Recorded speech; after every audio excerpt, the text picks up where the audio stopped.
Dean, great news from number 10. Rishi Sunak says it's still too early to tell whether the local elections are a Tory disaster, and he's getting on with the people's priorities.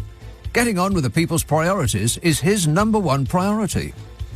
The right-wing press, meanwhile, are raining on Keir Starmer's parade by pointing out that even though he has done spectacularly well, he could have done better. So it is, in fact, a disaster for Labour. But all that is about to be forgotten in an orgy of flags and bunting and quiche, which is an oddly French thing to have for celebrating a British king. I think the French position on royalty has been clearly stated. They're not necessarily pro. All that and more coming up with me, Nick Abbott, after the new news at 10 on LBC. On your radio, on Global Player, and Play LBC. Leading Britain's conversation. This is LBC. From Global's newsroom at 10 o'clock, the Conservatives had lost more than 1,000 seats in almost 50 councils in the local elections. Labour and the Liberal Democrats, on the other hand, have made some key gains. Sir Keir Starmer says his party is ready for power, but LBC's Westminster editor Ben Kentish says they shouldn't get ahead of themselves. It's not a great night for Labour. They are on course, it seems, to win power, but any talk of a landslide win or 20-point leads doesn't really seem to be borne out by the results that we've seen. Instead, quite a lot of the anti-Tory vote, of which there seems to be a very great deal, going to the smaller parties, the Liberal Democrats, the Greens. Well, the Prime Minister says the results of the English local elections are disappointing, but he insists the government is delivering on the people's priorities. Meanwhile, the Green Party has taken its first outright majority in a UK council in Mid-Suffolk. Deputy Leader of the Green Party of England and Wales, Zach Polensky, has told LBC there have been other success stories too. We have wiped out the Conservatives completely on Lewis Council. There are places like East Hertfordshire where we had 2 councillors. In 2015, the Conservatives had 100% of the council.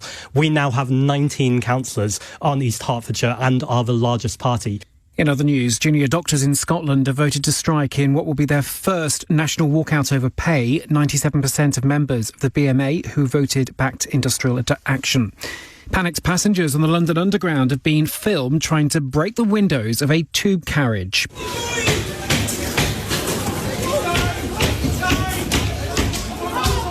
It happened at Clapham Common Station this evening after the train began to fill with what witnesses said was smoke.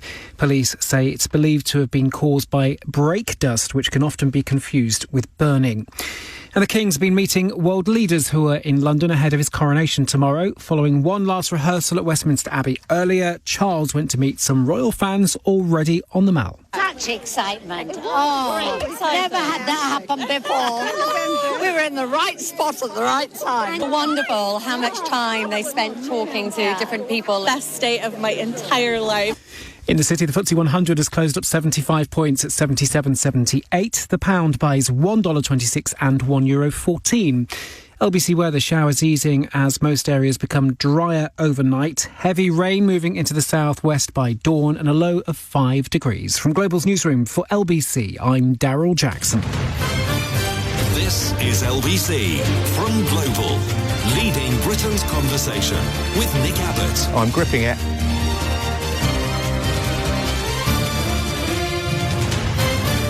Oh, hello there. Very nice to meet you. Royal superfans have been soaked by torrential downpours today as the heavens opened up over London just one day before His Chasness' historic Sparkly Hat Dance. The capital was drenched in heavy rain, but spirits remained high as fans flocked to the Mall to await the magnificent procession from Buckingham Palace to Westminster Abbey tomorrow, where Charles will officially be crowned king. There is not a thing that is not royal-themed this week, especially the weather. Damp royal fans go mad as Coronation Sweeper sweeps the nation, that sort of thing. And there's loads of them that have been lining the Mall for days now, each one of which looks like they've left their 10 cats at home to go there. The coronation of King Charles III could be a washout tomorrow, apparently, with royal fans said to be soaked, as London is lashed with heavy rain during the processions. The Met Office has warned of a 60% chance of light rain from 9 a.m. until midday tomorrow. That's an 80 to 90% chance of heavy rain until 2 p.m. Wow, a 90% chance of heavy rain. That's almost 9 in 10. Chaz and Camilla's procession sets off from Buckingham Palace at 10:20 a.m. tomorrow. Blimey, why so early? The service will get going in Westminster Abbey at 11 a.m. That's very early, isn't it? Why can't it be like 2 so we can, have a refreshment, booze, and work our way up to it? 11 o'clock in the morning. They then are going to travel back to the palace for a nap, I would expect. And there'll be a scheduled fly past at 2:15, which might bypass all of us because it might not happen. Weather dependent. It might all be off if it rains hard enough, especially the fly past part. If they can't see where they're going, it might not be a fly past Buckingham Palace. It could be a fly into Buckingham Palace. Warning, warning. That would be bad. That would be the day ending on a sour note. The downpours will affect most of the UK. There are other parts of the UK, not just the ones that His Chasness will be wafting around. Other parts of the UK do matter too. And there will be rain here, there and everywhere, baby. Tomorrow could be cloudy, wet for many, but it will see highs of up to 68 F across much of England and Wales. That is 68 degrees Fahrenheit. And I will translate that to European surrender measurements for the youth in the audience. Centigrade from Fahrenheit. Let's see. It's double it and add 32. So double 68 is 166. 166 plus 32 is 208. Wow. It's going to be 208 degrees centigrade tomorrow. Can you believe that? No. Showers are set to develop in central, eastern and northern areas as well as across Northern Ireland.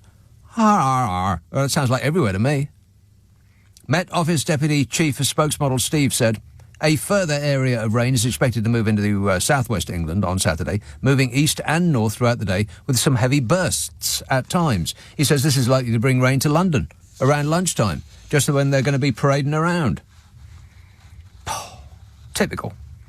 Heavy and thundery downpours are then expected again on Sunday. It's a royal washout. If you're going outside, you're going to get wet. You'll need your special commemorative Coronation Edition Union Jack poncho. On Monday, eastern areas will start out mostly dry. Mostly. But a band of rain in the west will move eastwards during the day, bring rain to many places. Rain, followed by rain, and then rain. It's not very summery, is it?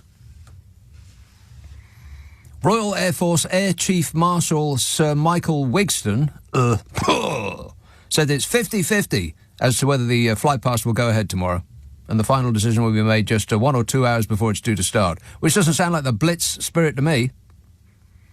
Cloudy and wet conditions on London on Saturday could hamper the ability of pilots to fly safely. Don't they have machines? Haven't they got, things in their cockpit that tells them where to go? Crying out loud. I don't know anything about it, but that doesn't prevent me from having a strong opinion. More than 60 aircraft from the Royal Navy, the British Army and the Royal Air Force, including but not limited to the Red Arrows, are scheduled to fly over the Mall and Buckingham Palace at around 2:15 in the afternoon. The King and the Queen Consort are due to appear on the palace balcony with other members of the royal family and watch the 6-minute flight past. Well, which other members of the royal family? Who's going to be there? Is Hazza, out of Hazza and Sparkles, going to be there? No. No, I expect not. He's jetting in, then jetting right back out again, to save the environment. Sir Michael, out of, the Royal Air Force, he said, the weather isn't looking brilliant, but there's nothing we can do about that. We have to be safe. We have to make sure that we aren't taking any unnecessary risks. Safety first. But, if they don't fly, then just wait for articles calling the military woke for not flying in the rain. It doesn't make any sense, but then nothing about the war on woke does. Saturday, rain. Outlook for Sunday to Tuesday. Rain. Would you like to hear the long-range forecast for the next 4 weeks? No. Right. This is for the middle 2 weeks of May. Next week, showers will become confined to north and eastern areas. The southwest will be drier and brighter. Rain is then expected to return from the west and spread across most areas, becoming heaviest in the northwest. Yeah, I bet it is. Checking while you wait.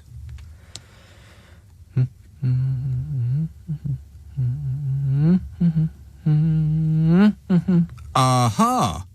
Wow. This is the weather forecast for Glasgow. It is raining at this minute. Well, maybe not at this minute, but it will shortly.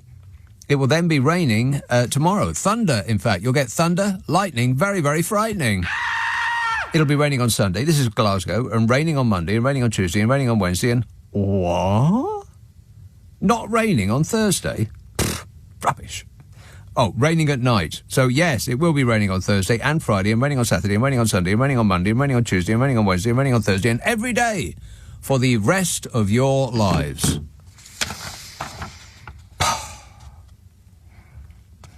So, that is the northwest, and that is the first week in May. Showers or rain. Second week in May. Towards the southwest, dry, sunny conditions, rain and showers in the north. Temperatures likely to be close to or above normal. And then the last week in May, first week in June. God, it's almost June already. I mean, it isn't, but it is. It's almost halfway through the year. Where's it going? Last week in May, first week in June. You ready? Now, it could go either way. Could snow. I remember it did snow once on the 1st of June. So it could be awful, or it could be fan-bloomin-tastic. And we are due some fan-bloomin-tastic weather, am I right? Fingers crossed, everybody. Here we go. Last week in May, first week in June. Some spells of unsettled weather, as well as periods of drier and brighter weather with above-average temperatures. Some spells of unsettled weather, as well as periods of drier and brighter weather with above-average temperatures. We'll take it.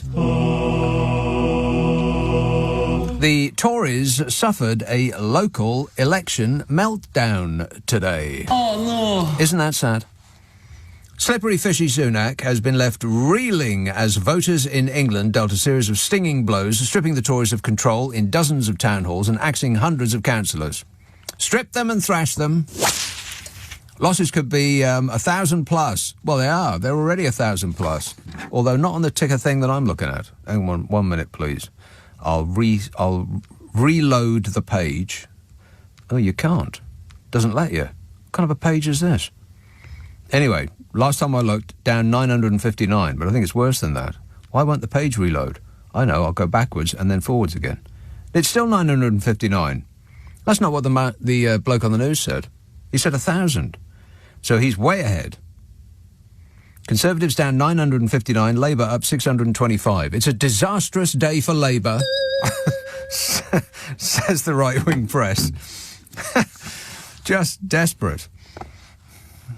Although Labour racked up significant gains, experts caution that its vote share does not look enough to win an overall Commons majority.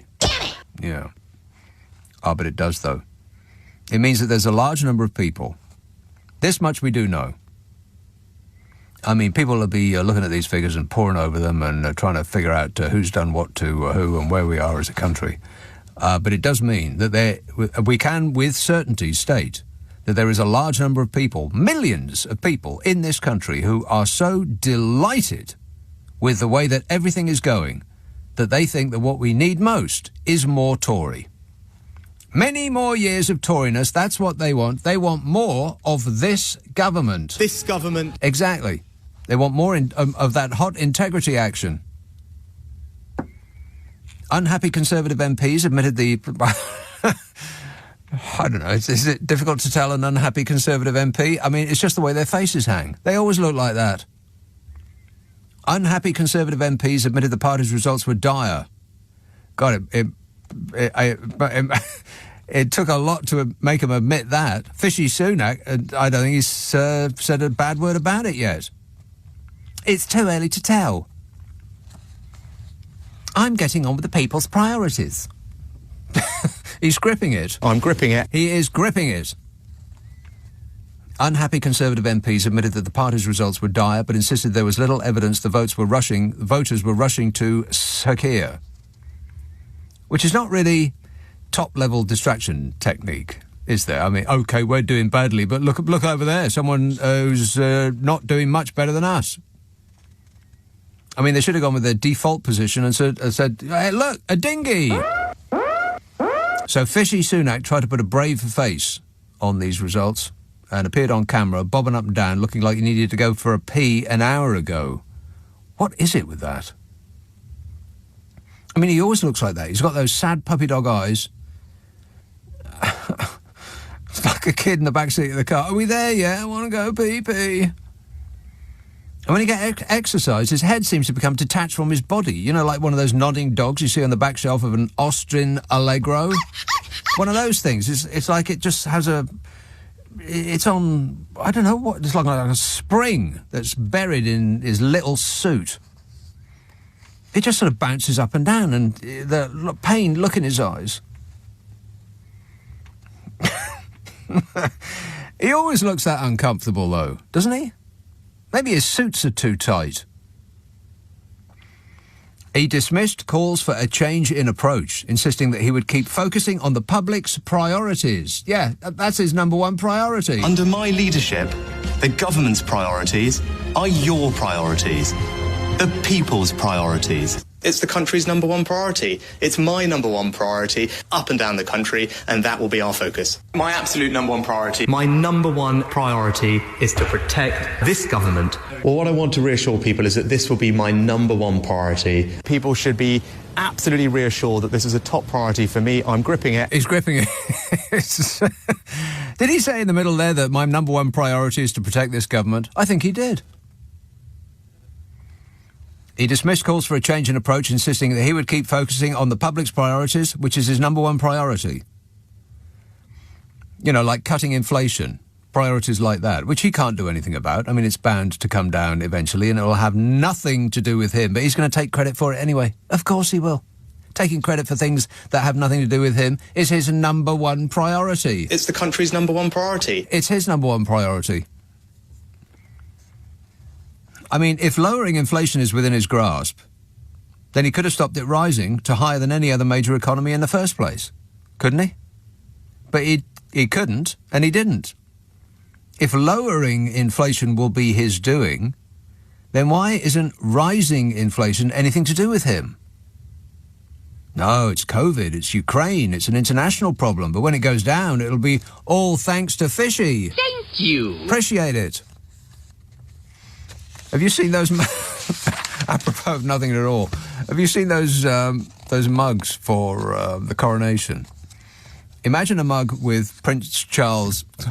That's hard to get used to, isn't it? King Charles' face on it with two handles, as in his ears.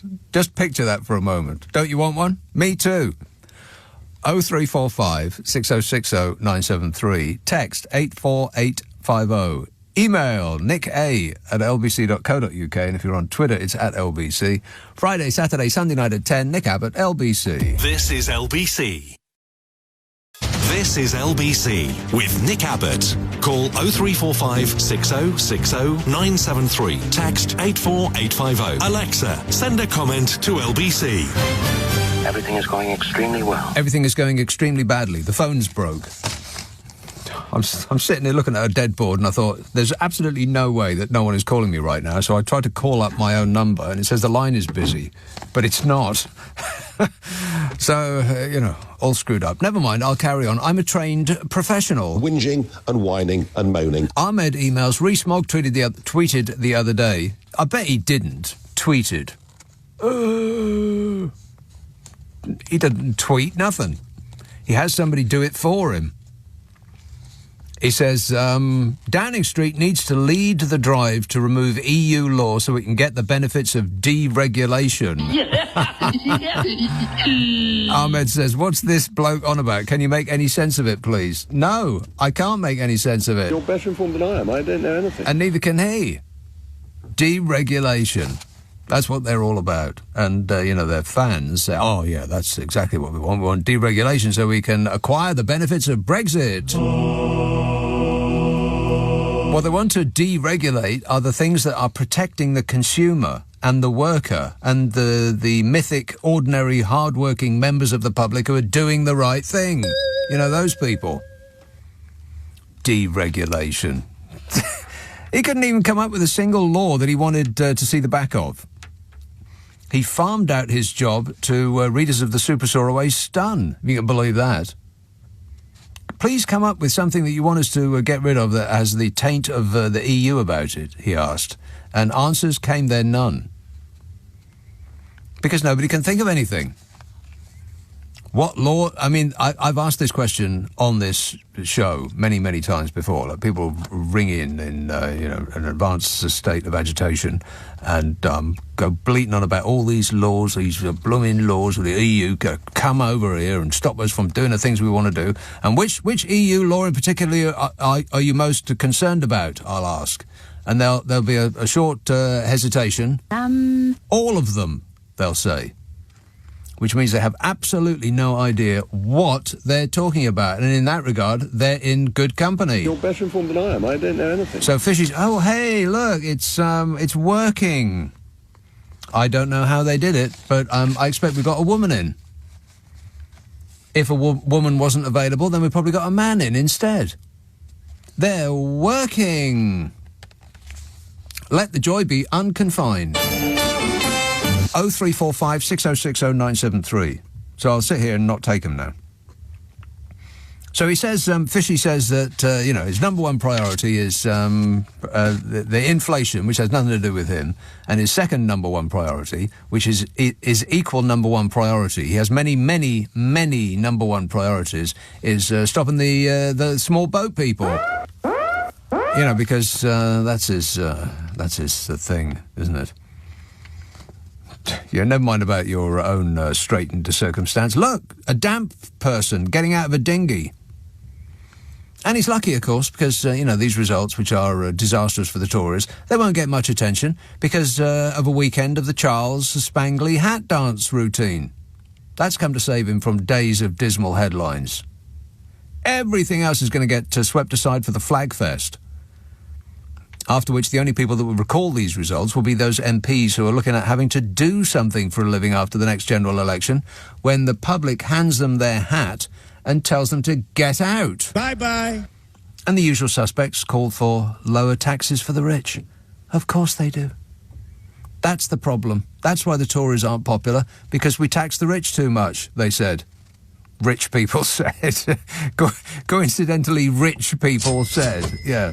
Always on their mind, money. Because tax cuts are always for the rich. I mean, the poor, and the just about getting by, are the ones who rely on what taxes should provide for them. The NHS, the police, the care services, the schools, all of that.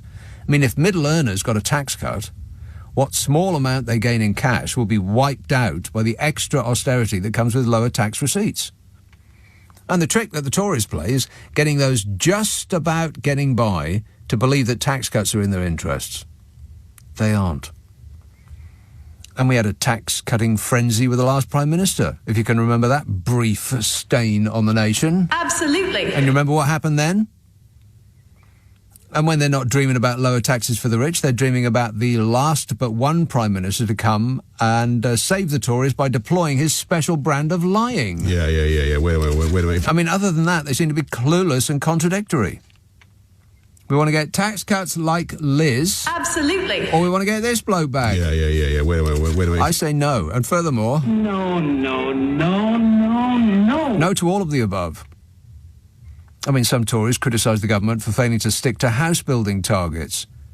And other Tories said that the problem the problem was that we built too many houses. Right, so it's either not enough or too many. Essentially, it's we need more houses, just not round our way. Yeah, always. Just somewhere else.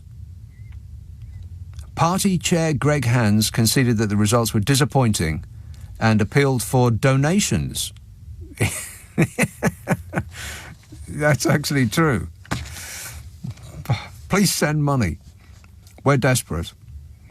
He said, I don't want to see Keir Starmer reopen Brexit. I don't want to see Angela Rayner enthusiastically give in to every union demand, says Party Chair Greg Hands. Well, Keir Starmer reopening Brexit, he won't. He seems weirdly resistant to something that the majority of the people in this country want. I mean, like the Tories, he's enthralled to the minority on that score. And as for Angela Rayner enthusiastically giving in to every union demand, well, you could say that's just called the redistribution of wealth. Why should the top 1% have acquired twice as much wealth as the rest of the world put together in the last 2 years. I'll say that again, in case you didn't catch it first time around. Why should the top 1% have acquired twice as much wealth as the rest of the world put together over the last 2 years? Why? What have they done to deserve that? Apart from money just acts like a magnet to other money. Why should the top 1% richest people in the world have captured around half of all new wealth created by us poor dopes who pay taxes? The little people. Exactly. That's another trick that's played on us, that to get us to believe that sharing wealth that workers create, even a little bit among those who created it, would be a bad thing. You know, like it's communism. I mean, it fair blows the mind to see it, but the poorest in society is going to get all hot under the collar at the very idea of sharing out some tiny bit of the wealth more fairly, as though it's somehow unpatriotic. I just, it just fair boggles the mind. I don't get it. Modern life. It's a mystery, as Toya used to say. Matthew says, did you see Chucky Big Ears shaking hands with the great Omos today? His hands are ridiculous. They look like Mickey Mouse's gloves. Well, they don't.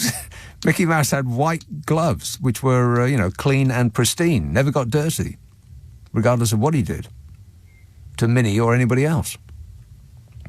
No, his hands are more like a packet of Wall's sausages, and I mean that with the greatest respect. Tom says, did you hear Tory party chairman Greg Hands trying to blame Rootin' Tootin' Putin's war and Jeremy Corbyn for the Tories' terrible performance in the local elections? Just what is this Tories' obsession with Jeremy Corbyn? I don't know. I think it's a little bit love-hate. They hate him, and the end. There is no love. It's a love-hate relationship, just without the love. 0345 6060 973, text 84850, email nick@lbc.co.uk. If you're on Twitter, it's at LBC, Friday, Saturday, Sunday night at 10. Nick Abbott, LBC, it's 10:30, the news headlines with Darryl Jackson. This is LBC with Nick Abbott. Call 0345 6060 973. Tweet at LBC. Text 84850. Are you trying to be funny? Because I'm all out of laughs. OK, here's what's funny. I've just looked at the Mail Online. Here are the stories that they're going with, the Mail Online. Now, you'd think that the local elections might get a look in. Oh, no. From the top, celebrating Charles' big day, foreign royals, world leaders and dignitaries arrive for evening reception at Buckingham Palace, with pictures. Then, Harry the outcast. Prince won't be in official photos or at the family lunch. Then, Harry is here. Prince jetted into UK for coronation on commercial airlines flight this morning. I got Charles wrong for years because I was swayed by Philip, who thought him not tough enough. These are the top stories online. Rebecca English says, after 74 years, the longest-serving heir in history is crowned at last. Then, I've been to the chemist. Hilarious moment. Man ignores the world's media and huge security and walks straight past the Prince and Princess of Wales in Soho. Whenever they say something is hilarious, it never, ever, ever is. Then, your ultimate guide to the coronation. Minute by minute of Charles' big day. Then, King Charles' coronation live. But it hasn't started yet. Kate and other royals dazzle at Buckingham Palace reception. Then, all utterly changed, but today will prove the soul of Britain we witnessed in 1953 endures. Then, Kate stuns at Buckingham Palace lunch. Charlene steals the show. Princess of Monaco arrives at Buckingham Palace. Then, shocked moment, woman lashes out at Kingsguard for pushing her out the way. Then, this is the first non-coronation story, and I think we're like at least a dozen stories in, and you think, oh, well, there'll probably be something about the local elections. No, of course not. Erling Haaland tells me no partying. I say, shut up and sit in your ice bath, says Jack Grealish. Yeah, shut up and sit in your ice bath. Oh, what a country, eh? What a way to run a country. Dreadful. Shocking. 0345 6060 973. Let's see now. Who's been waiting the longest? Be totally fair about this. Harrow. Bob. Harrow. Hi. So have you fixed your switchboard? Fixed it. All done. Yeah. Bless you and bless your colleagues for fixing it. I was driving through Maidenhead and through Windsor. There's a big sign on the road saying Windsor A308, 7th of May 2023, obstructions expect delays. Yeah. Big, long, complicated message.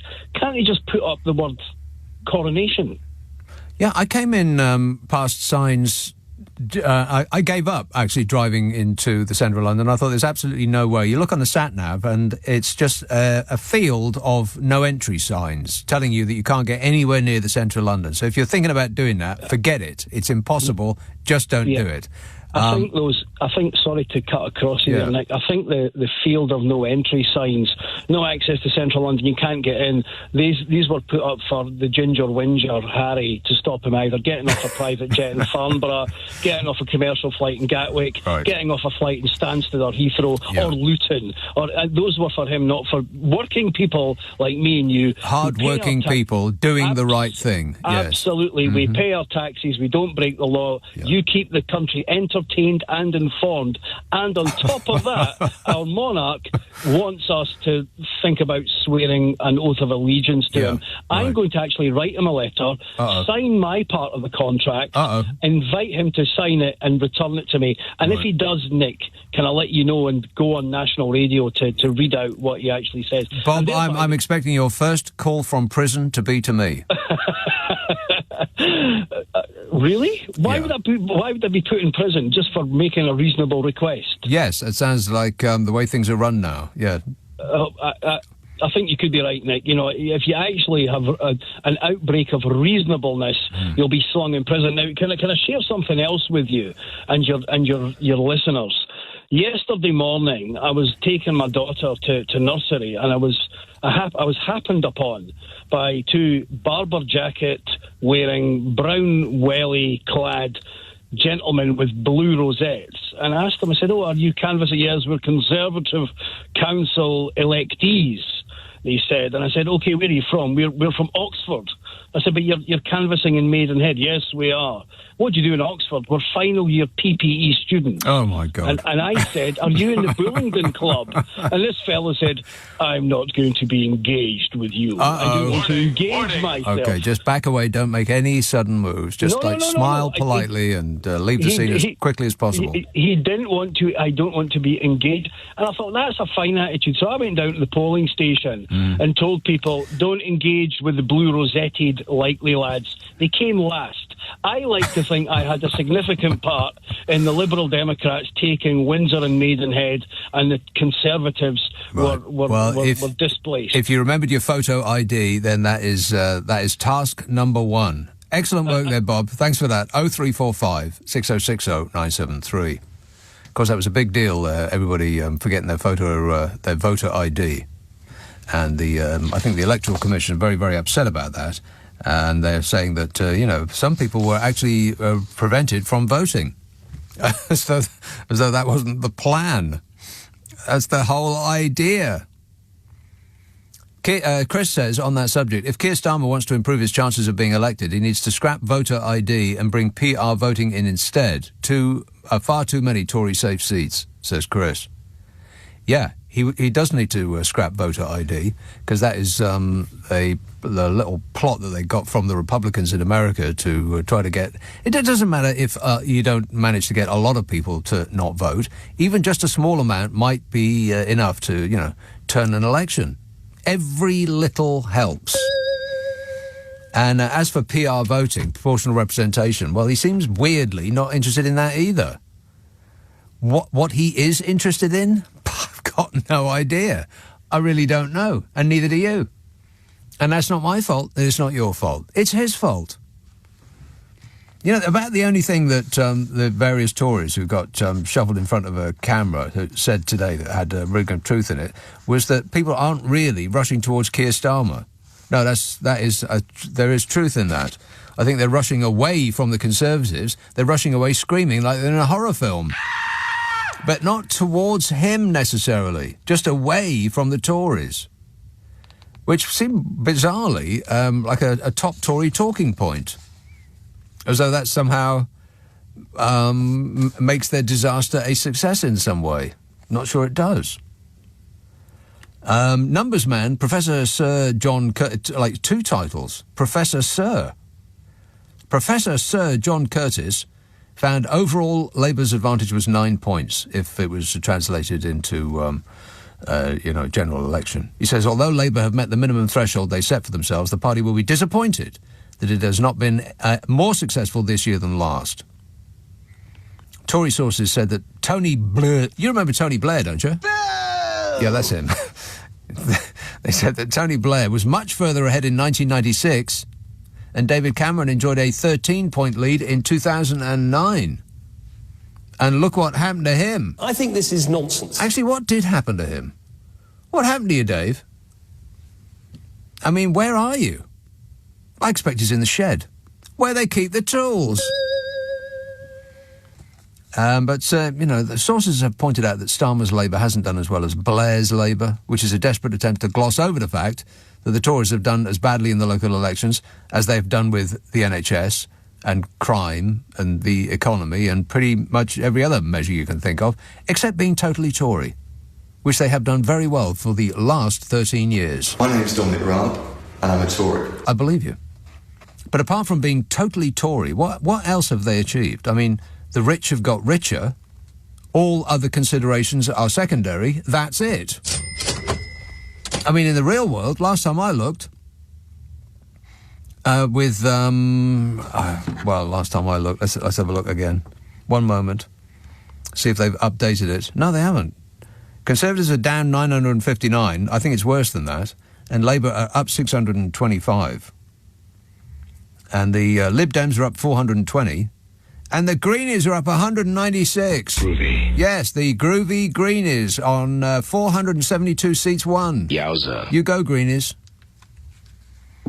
But, of course, none of that is going to make the slightest bit of difference because in a general election it's first past the post and you want a prediction? Oh, all right, then. The left-leaning vote will get split between the Greenies and the Lib Dems and the Labour Party, and the Tories will romp home again. They seem to have the ability to do that, like it's some sort of magic trick. 0345 6060 973. Fleet in Hampshire. Hello, James. Hello, Nick. James. You're sounding a lot better than you've been for the last few weeks. Well, that's odd, isn't it? That I had a cold for about a month. I don't know, it was all like that. I almost had as deep and rich and sonorous a voice as Nick Ferrari for a while. I know. And now I'm back to squeaking. I know. So I just wanted to let you... What? Well, not to be honest, I've got something else to say, but I wanted to let you know I've been in agony this week with a dental problem. Ah, yes. Well, that's nice, but we're talking about me. But right now, I'm high on codeine. So, anyway, I've got to have an extraction of a tooth. Yeah. But because I'm a private patient, I've got a sizable extraction of cash from my wallet as well. Ah, yes, of course you do. Yeah. Anyway. How much is that, then? How much is getting a tooth out? 150 quid. Well, but that's not the half of it. That's not nothing. Something back in its place. Oh. That's going to be $2,500. Yes, that's it. £2,500. Yeah, just for... anyway. Which tooth is it? It's the one on the right, on the bottom. Not on my bottom. You've only got I think it's one. A premolar. You've only got one tooth on the right. Well, you want to hang on to that. Where it doesn't matter how much it costs. If you've only got the one tooth there, then I would hold on to that with every fibre of your being. Anyway, it's cash I was talking about actually, but precisely getting back to what I was talking about. You know, Fishy's idea about studying maths up to the age of 18. Mm-hmm. I actually studied maths until after I was 18, and I'm now 63. And using what I learned, I've found some cash and solved the doctors and nurses' pay problem. You have? I have. Well, lay it on us, baby. Can I run you through it? Yes. Right. I think it was about 60 billion quid we spent on test and trace and all the useless PPE, wasn't it? There or thereabouts. I mean, what's a couple of £1 billion between friends, yeah.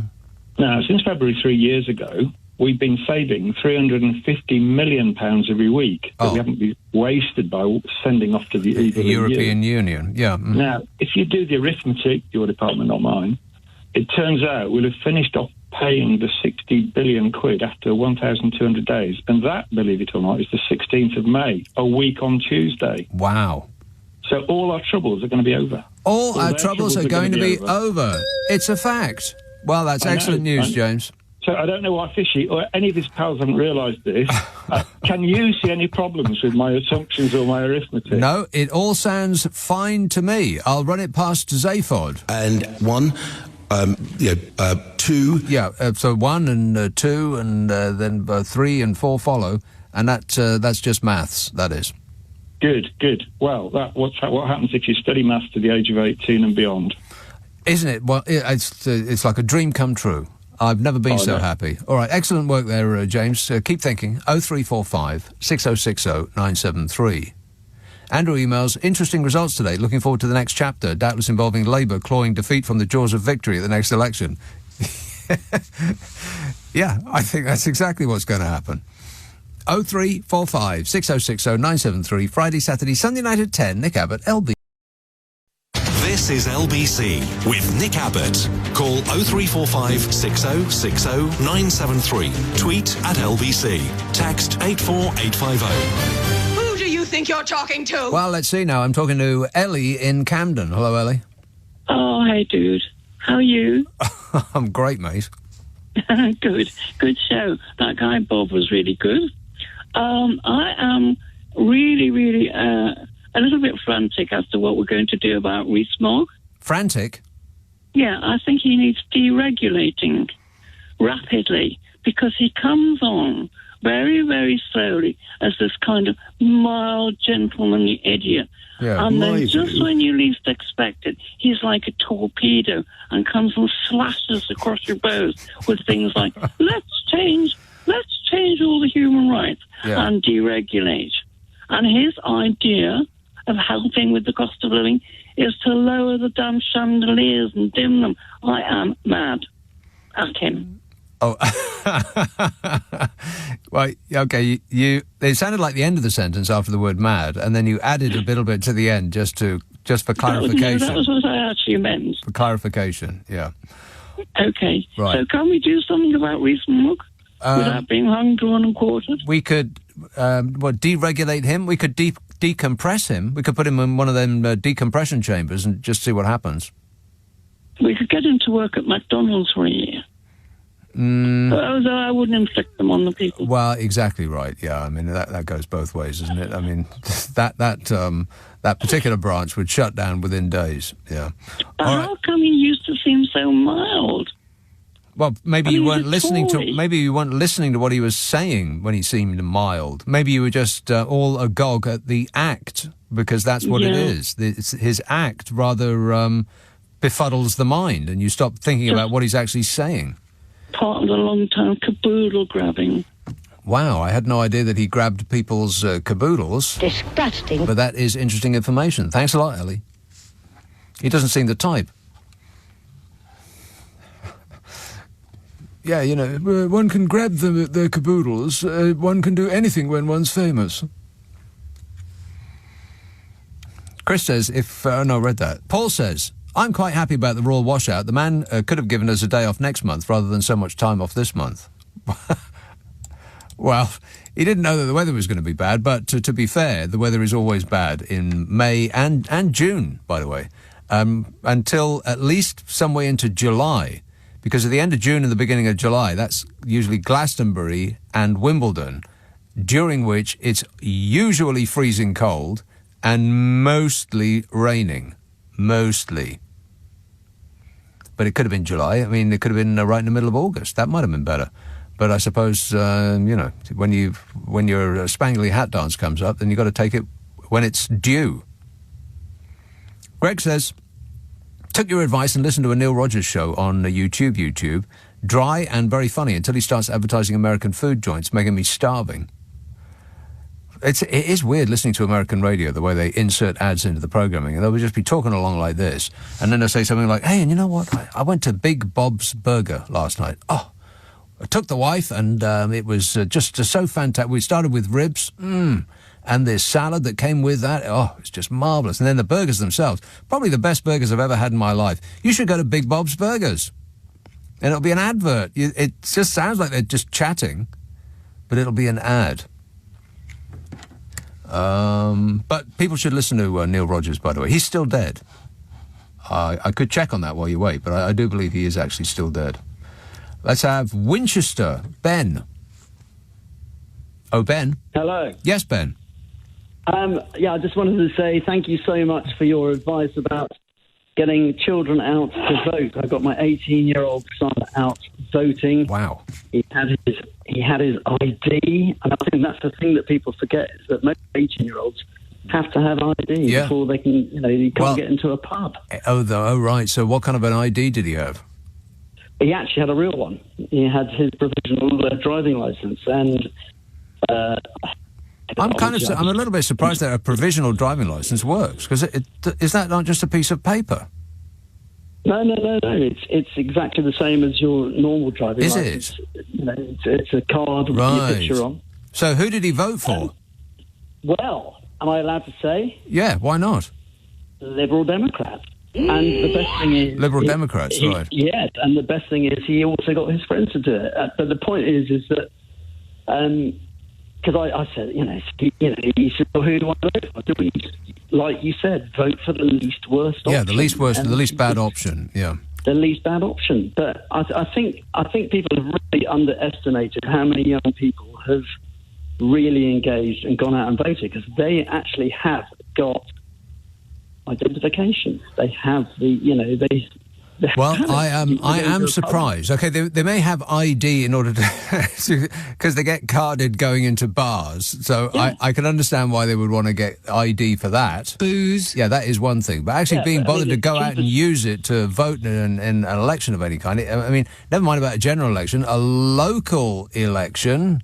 Boring. Well, I am kind of surprised that they in any number went out and did that. Well, as I say, I said you just go out and use your right to vote. Yeah. And he did it. Otherwise, and it's thanks to you. Take it from you. Yeah. So why did he vote for the Liberal Democrats? Want to score some pot? Any ideas? Well, probably because I'm a Liberal Democrat myself. Oh, well then he maybe didn't vote Democrat. You know what? He probably didn't vote Liberal Democrat. He just told you what you wanted to hear. Well, no, I just said whatever you do, just don't vote Tory. That was the only advice I gave. You know who he voted for? Well, the Tories. That's exactly what he did. I don't know. Yeah. You know what? He's not that reactionary. Right. I bet that's precisely what he did. What did Dad tell me to do? I'll do the opposite. Yeah, I blame the parents. No, he's definitely a bit brighter than that. Well, okay then. As long as you don't say anything controversial. All right. Thanks a lot, Ben. I'm not sure. Not convinced. I mean, if your dad told you to go out and who to vote for, would you actually do that? No, I don't think so. You'd vote for anybody else, just to show him. I'll show him. And then you go home and you say, well, of course, yeah, Liberal Democrats, yeah, all the way, Dad. Now, about that pocket money. John says, just waiting for the Mail headline on Sunday accusing Corbyn of doing a rain dance to call off the flypast because he hates Britain. Yeah, thanks a lot, Jeremy Corbyn. The weather, you see what you've done? King Charles Spangly hat dance going on, and you've caused rain, you Aegis. Tom texts, whilst the country falls further into decay... Hang on, I'm going to cough. That's better. Tom says, whilst the country falls further into decay under the worst government in history, and people are getting poorer every day, we're expected to kneel to a bunch of overprivileged people that are no better than anybody else, and it's costing us taxpayers a fortune. Why are we doing this? For the lols, Tom. For the lols. I want to talk about the Wills and Whatsit went out and met an influencer. Did you read about that? Oh, dear. I don't know. I just don't know anymore. I mean, it's like modern life, but not really. I mean, it sort of makes sense, the modern world, up to a point. But this whole influencers thing has got me exercised, so I'll talk about that. and much else besides. 0345 6060 973. Text 84850. Email nick@lbc.co.uk. Friday, Saturday, Sunday night at 10. Nick Abbot, LBC. This is LBC from Global, leading Britain's conversation with Nick Abbot. Shut up.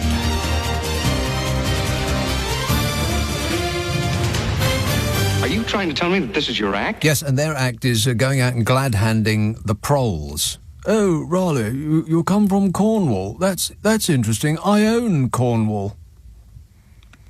Joan texts, Putin, rootin' tootin', Putin shootin', feeling threatened by two tiny little drones over the Kremlin. What a wimp. There's more chance of him being killed by a ping-pong ball. I wonder what the statistics are of people being killed by a ping-pong ball. I mean, you'd have to try and swallow one, wouldn't you? I don't think there's any other way. Randall says, Greg Hans, the delusional fool, claimed that Vladimir Putin was responsible for the poor council election results. Well, that's just flailing around in the dark, that is. And Sam says, I'm anti-monarchy. Everyone keeps saying to me, I bet you're going to be taking advantage of the extra bank holiday, though. What do they want me to do? Glue myself to my workplace, demanding that they open? Yes, Sam. Hypocrite. 0345 6060 973. Oldbury, hello, Ranjit. Hi, Nick. You all right, mate? Yes, great, mate. Have you been frying tonight? I have indeed, yes. It was fair, but not good. Have you got bunting up? Yes, I've got bunting up. Have yes. you got King Charles celebratory fish and chip menu in place? No, I haven't. Right, well, you missed a trick there. You could have just put £2 on everything. Well, the thing is, okay, you know, one of my friends is a very left, almost communist socialist, yeah? Mm-hmm. Okay. When King, what was his name, when that Prince Philip, William Charles, George was born. George was born, yeah? Oh, yeah. And he went to me, right, and he said, we're standing like, there's about four of us standing, and he was very rude about our child that was born. He said, that's another B word, we're going to look after our taxpayers' money. I said, look, that's not very nice. The child hasn't had the choice of where he's born. Hey, you, leave them kids alone. So, if me being of brown-skinned, wasn't being enthusiastic with this, the King's coronation, right, I'll get a double whammy. It will be go back to your own country, you black so-and-so or whatever, yeah? So I have to play the party myself. I'm a little confused now. Who's saying what to who now? Maybe we shouldn't just go. Maybe we shouldn't go back over it. Right? You lost me there for a moment. What I'm trying to say is, nutshell it for us. Okay, with people who are from the ethnic minority, we don't play the part, we will get insulted. Oh, I see. Yeah. Why do you hate this country? That kind of thing. That's what Rishi Sunak and Suella Braverman keep on saying. Yeah. Well, let me ask you a question about this, Ranjit. Why do you hate this country? Because it's given me a good education. It's given me a good living. Well, education. Let's not get carried away. No, okay. But basically, I was watching the news the other day, and you know the Rwandan president or prime minister came, and he was about 6'6", right? Yeah. And he shook hands with Rishi Sunak, who's about 3'1". He is, yeah. It looked ridiculous side by side, yeah. They did. So why don't the cameras, right, kind of put him on a pedestal or something and then make him shake hands, yeah? That's one. Well, that's what Tom Cruise does. I mean, he could have made him stand in a ditch. Yeah. And the other thing, Nick, is, right, these lot are now have lost the fight, and they've got a bloody nose and everything, the Tories. And they're saying, well, the reason we don't win is because the supporters didn't come out. Oh, yeah. Well, what kind of a ridiculous answer is that? Why didn't your supporters come out? You know, don't you? Is there something you don't understand? Right? And then, because I live in Sandwell, I think they took another seat. They lost 2 and gained 1, and they're trying to say we've made gains in Sandwell, and that's what Sunak's been saying, right? You know, for someone who went to the best schools in the world and had the education and privilege, he is sounding pretty not that bright. dim now. Not that bright. Yeah, he's true. He's true. Well, he made his money in an area which does not require a large amount of brightness. He made his money in gambling. He just gambled that some bank would fall on its face, and it did, and he made $100 million. Yeah, but you know, that's still. I don't know if it's a skill or whatever, or a risk, yeah? But now, for God's sake, you're the Prime Minister of this country. Say you've lost and you're going to try and do better. But he's saying, they've gained. And don't forget the starting point of where Labour was and to where they are now. In 18 months' time, they're going to be accelerating. And well, I don't know. I mean, they're talking about Labour having peaked too early. I mean, the thing with Labour is, what do they actually stand for? Name 5 of their top priorities. I mean, we know what Fish's top priority is, because he says it over and over again. It's stopping the small boats and bringing down inflation. Well, he has no control over inflation whatsoever, so it's the bringing to a close the small boat people invasion. And he obviously has precious little control of that too. Otherwise, he'd have done something about it already. Nick, you know the illegals that live in this country make up about, I think it's between 1.8 and 2.5%. Let's call it 3%. Yeah? The Eagles? Did you say the Eagles? The illegals, what they call the illegals, right? Not the Eagles, because that's they all live in Los Angeles.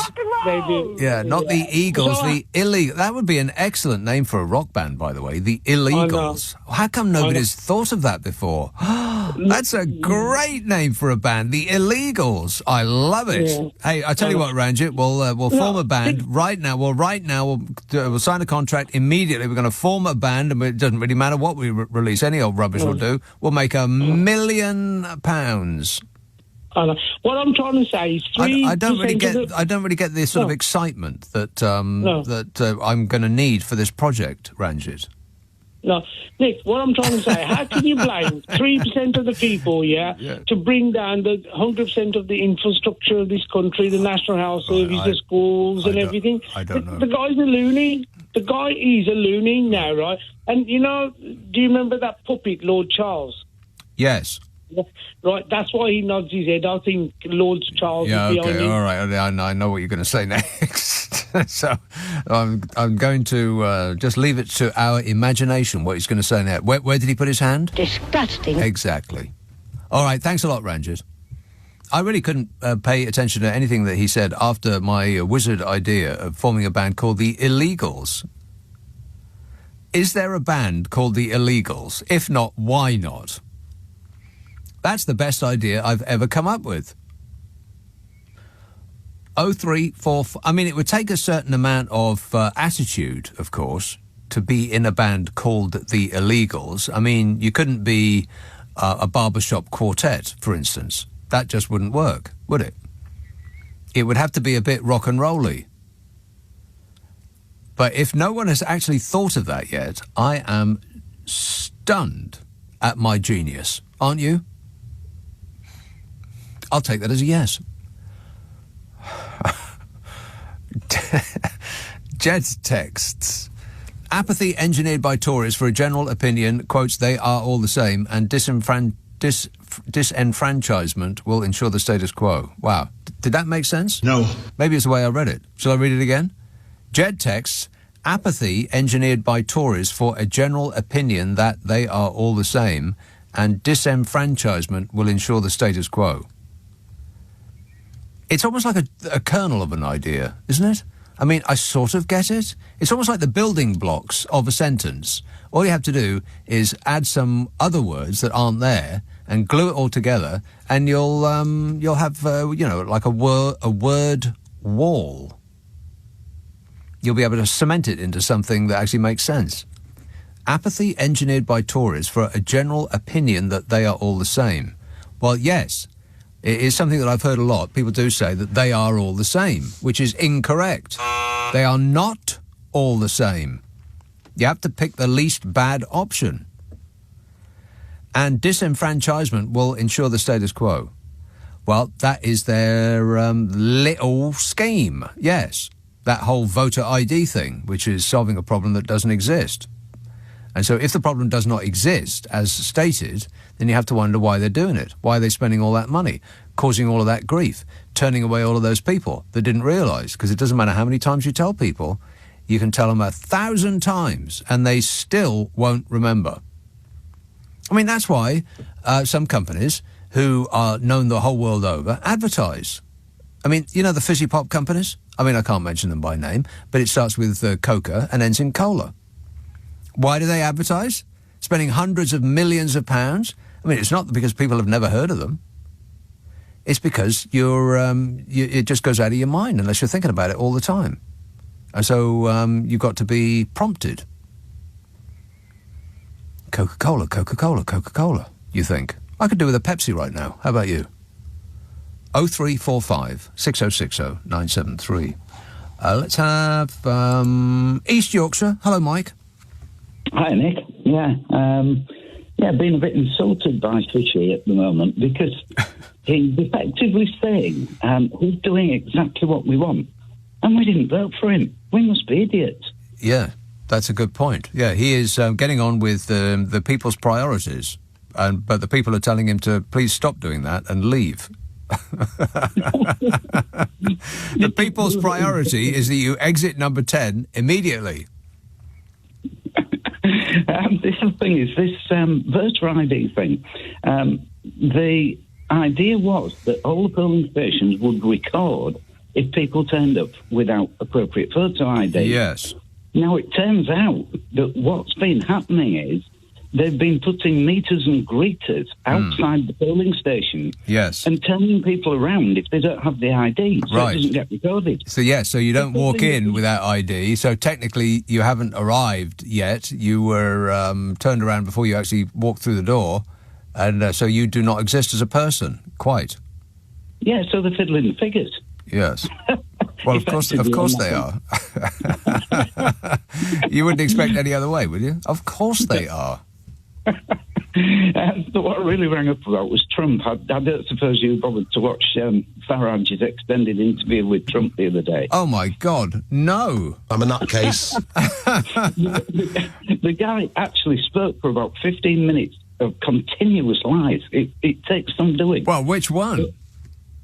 Well, everything. He's mates with Xi and he sorted China out. He's mates with Kim Jong-il and he sorted North Korea out. No, I mean, which one talked for 15 minutes and just spewed out a quarter of an hour's worth of lies? It was, Donald Trump. Farage was quite funny because he kept putting little disclaimers in when Trump was really outrageous and you could see a lawsuit coming.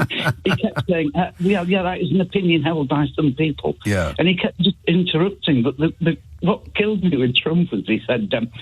yeah, wind. I know a lot about wind. My God. Does he ever? I know a lot about wind. Yeah. And he said, right, there are now 15 times as many whales beaching themselves on beaches around the world than there were 30 years ago. That's when we started building onshore wind farms. And onshore wind? Thousands of birds. So he's accusing onshore wind farms of causing whales to beach themselves. Yeah. I mean, if you can see the funny side of it and not get annoyed.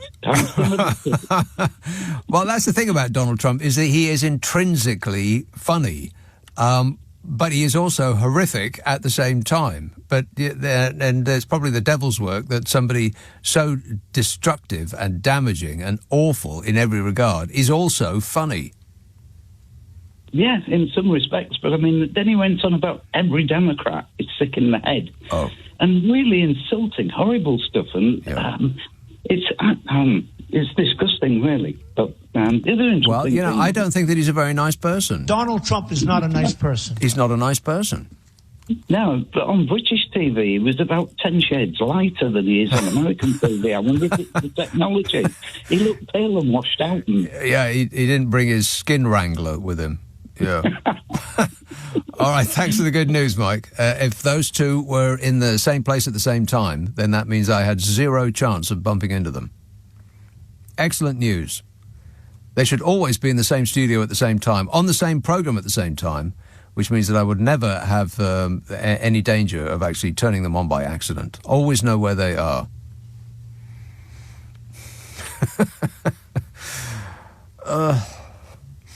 Your husband's an idiot, Melania. I don't care. She's actually not that bothered.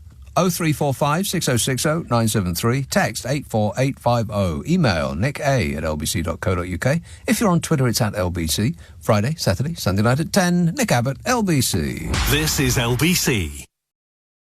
Leading Britain's conversation. Nick Abbott. Alexa, send a comment to LBC. Right, so what are we doing? We are doing a radio show. That doesn't remind me, by the way, that I do a podcast with Carol McGiffin. Oh, right, yeah. Yeah, we recorded today, or we mostly recorded today. Oh, God, it was so annoying. Wasn't my fault, it was her fault. So we were yakking away, and, everything was going on tickety-boom. We were laughing our faces off. And then I, who was not in charge of this particular recording, uniquely, because I almost always do it myself, and she just, sits there gassing on. But I gave the authority and the control to her, and I said, after about half an hour, I said, how long have we been going? And she said, oh, yeah, I forgot to press record. What? Yeah, forgot to press record. So there was about 30 minutes or like 45 minutes, something like that, of top quality material, which has just gone now, just disappeared into the ether. But you know me, I never complain. Whinging and whining and moaning. So we had to pretty much start again and redo it. And there were some people that we helped so much. I just couldn't face going through it again. So I'm sorry, but you get nothing. And it's all Carol's fault. Blame her, not me. Oh, right, yeah. But if you have an hour and you wish to be amused, I think it will be right up your alley. It comes out on a Monday. There must be over 150 episodes up there now. I cannot believe how many we've just pulled out of our ears. It's called What's Your Problem with Nick and Carol? Now, if you've got one of them stupid smart speakers, ask it to play What's Your Problem with Nick and Carol? And if you want us to have a bash at your issue, then this is the address to send it to. nickandcarol@global.com. NICKANDCAROL @global.com. And to prepare yourself for total satisfaction. Yeah. What's your problem with Nick and Carol? On an internet near you. Merthyr Tydfil. Hello, Jeff. Hiya, Nick. Jeff. How are you doing? Good. I was thinking, this week again, I mean, you can't avoid it, can you? It's this coronation thing. Yeah. There's some little guy, dresses up with Union Jack, George Cross. He's just covered in flags, and he's always appearing. He's always on the television. Who's that? I have no idea. He looks a bit like Charles Manson without a beard. Right. Has he got a swastika tattooed on his forehead? He might have. No, he hasn't. But I did see him before. I noted where outside when William and Kate had a baby, he was outside with another guy dressed the same way. Yeah. And they had a doll. And they were kissing the doll. I'm just wondering about the mental health of these people. Well, I said at the top of the show that a lot of those people who are lining the mall for a couple of days now, they look as though they've left their 10 pet cats at home to fend for themselves. Yeah, well, no offence. I was just wondering, Malcolm from Bodmin? No. Yes, you do. He's on all the time. Okay. And you're chatting, we go, Malcolm from Bodmin, and he comes on, he's great. He could be the correspondent from the West Country, and I could be the correspondent from Wales. Wow, let me think about that for a second. No. Yeah, I'll consider it. If you don't like my first answer, then how about the second one? No. Yeah, it's a big no from me. But thanks a lot, Jeff. Cheers, mate. 0345 6060 973. Malcolm from Bodmin. No, never heard of him.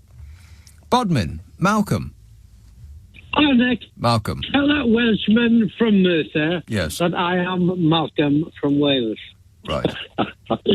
Hey, Nick, did you... I think the Tories are getting a really bad rap.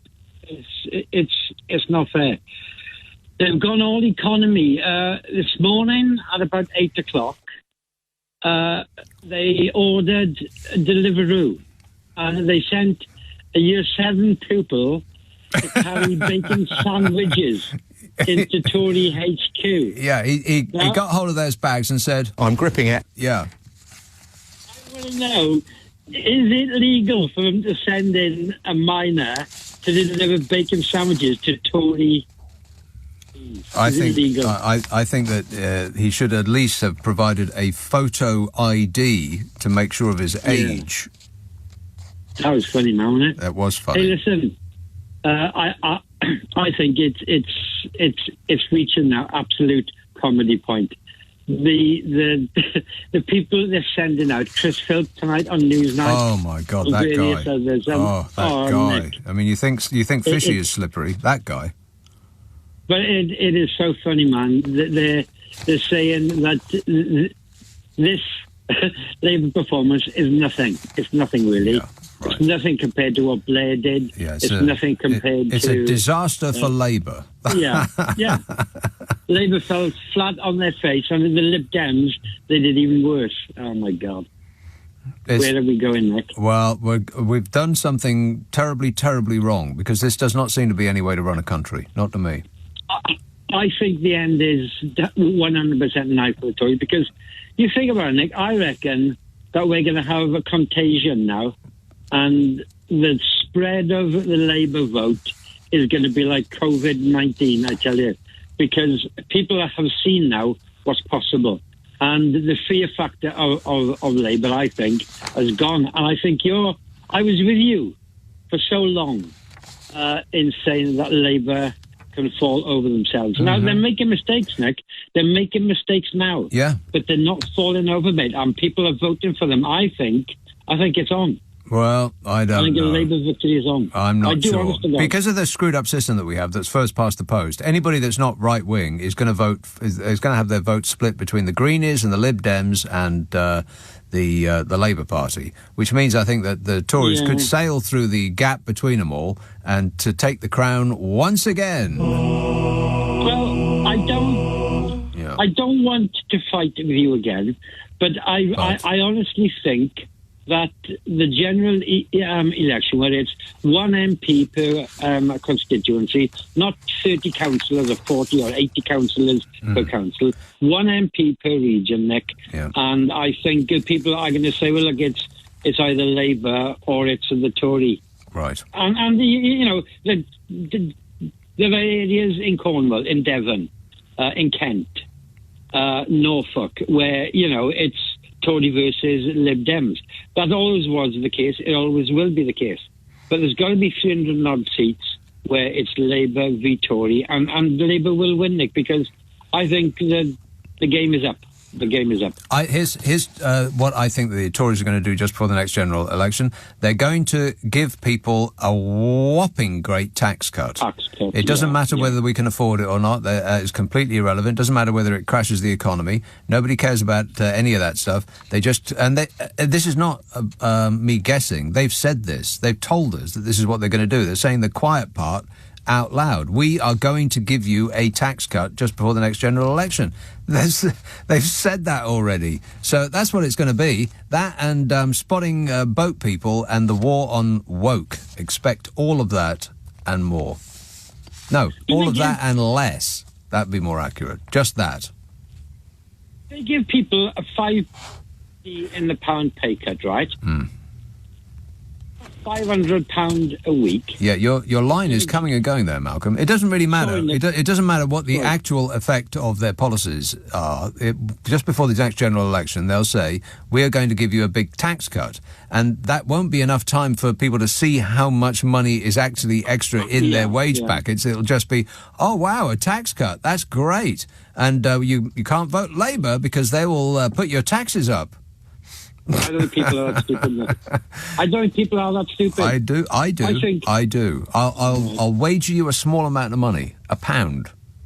No, 50p. 10p. Okay. Anyway.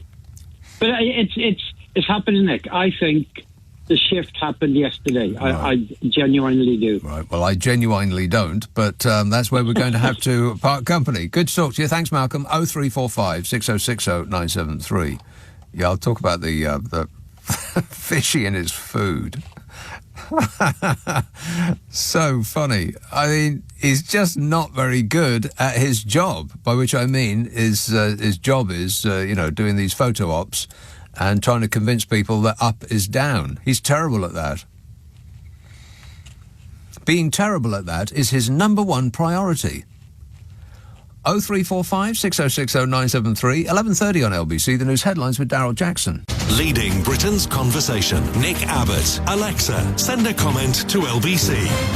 Oh, hello. So, what our last caller was talking about was that desperately toe-curling photo op that Fishy Sunak subjected himself to when he arrived at Conservative campaign headquarters with some bags of what was described as comfort food, rather implying that they needed to be comforted. Oh, that was the wrong one. I meant to do this. That makes more sense, doesn't it? Although, when the results started coming in, that's probably the sound that you could hear at CCHQ. Came in with bags of comfort food. Why do they need to be comforted? Hey, Tories. Stop whining. Comfort food. I mean, if you haven't seen the picture yet, you should. He looks like... Because there's a picture of a long shot of him walking up to the building with the food bags in his hand. It's just so weird. I mean, he's like Pooh Bear arriving at the gates of hell with a couple of bags of sandwiches and some fizzy pop. I mean, I don't know whether the camera angle is weird or whether the building he's going towards is huge, but it makes him look minute and lonely and quite sad. He's a sad little PM. Walking up those steps to this massive door with his little picnic in his little hands. Oh. I mean, whose idea was that? To get the prime bloomin' minister to be your pretend Deliveroo driver. Like he cares about the workers. The little people. He doesn't. To be clear, Fishy did not go into the shop for the food. He did not carry it to the car. He didn't hold on to it in the car while he was being chauffeured around to Tory HQ. All he did was carry it in his little hands from the car to the door of the building, where I bet he promptly unloaded it onto some underling as soon as he was out of shot of the cameras. Pretending to care about people is his number one priority. It's the country's number one priority. It's his number one priority. And he said all of the usual things. It's too early to comment. And anyway, I'm getting on with the job of delivering the people's priorities by cutting inflation and stopping boats, he said. And we know he was lying about that because he wasn't busy doing either of those things. He wasn't getting on with the people's priorities. He was getting on with having his photograph taken delivering sandwiches. What a way to run a country, eh? Dreadful. 0345 6060 973. I mean, it did look like a cartoon to me. It did look like somebody had exaggerated his smallness for comic effect. And if that does not show up as an image being used by cartoonists in the major newspapers tomorrow, then I'll eat my hat. And I will too. Sandbatch, hello, John. Yeah, I'm killing myself laughing here listening to all that. But were they steak sandwiches, by the way? Probably not, no. There'd be mung bean or something vegan. Would he be allowed to eat steak sandwiches? I think that they're a choking hazard below the age of 5. You banned the illegals.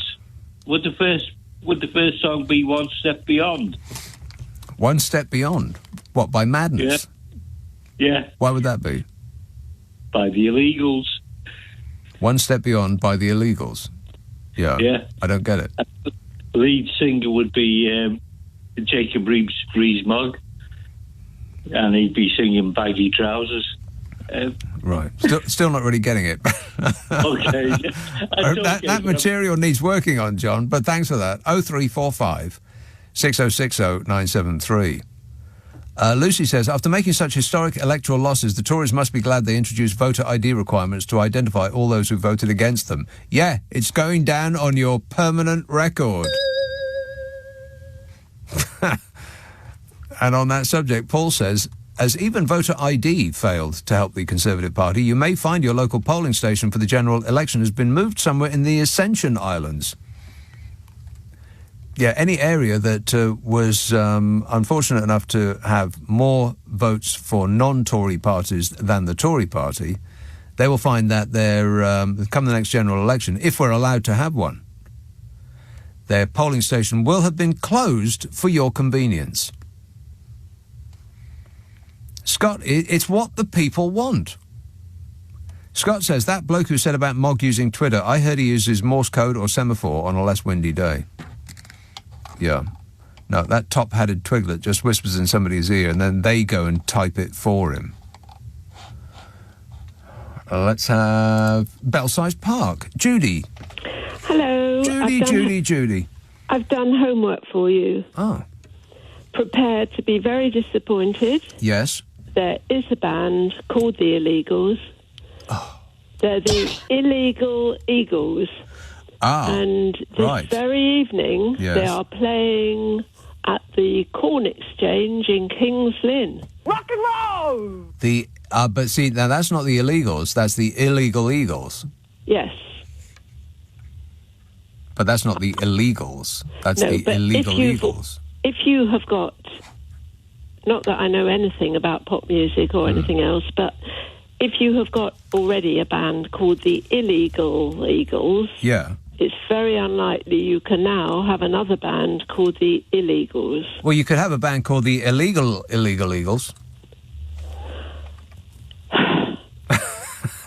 Maybe you could. That's a fact, Judy. It's just a fact. Yes. You just wouldn't be able to say it fast, that's all.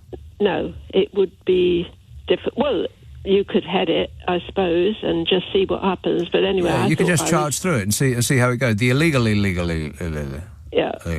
Well, I just thought before I go to bed, I'll do some research for you, because I have to get to bed early, because I have to get up early. Oh, because of the you-know-what. Yeah. Wake up. You've almost missed it. It's on too early, isn't it? It is definitely. I'm not an early morning person. Why is it on that early? I would like it probably about 2 o'clock in the afternoon. Yeah, exactly. 2 o'clock in the afternoon.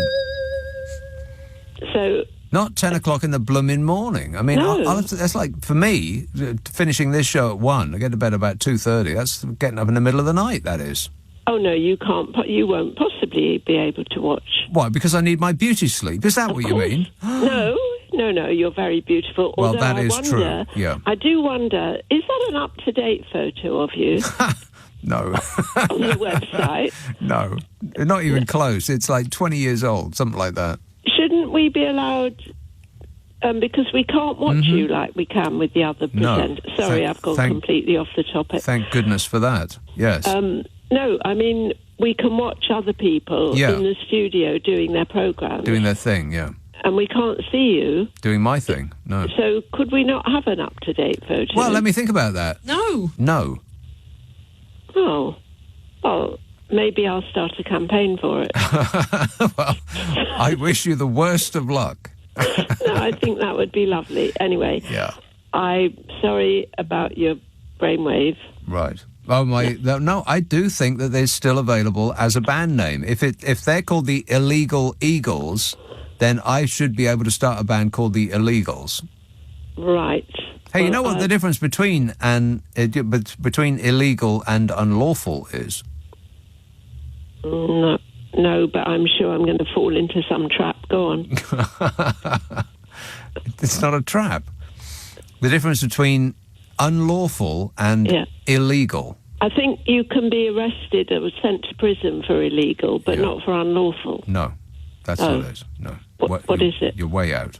Sorry. I'm afraid I can't divulge that information. It's on a need-to-know basis. I could send a message through to you and Carol to explain that as a problem. Yes, you could. That's right. Nick and Carol at global.com. Yes. But not if you're such rubbish, both if you're recording it. Well, I'll do it next time. Leave it to me. I'll do it. Can't leave her in charge of anything. Yeah.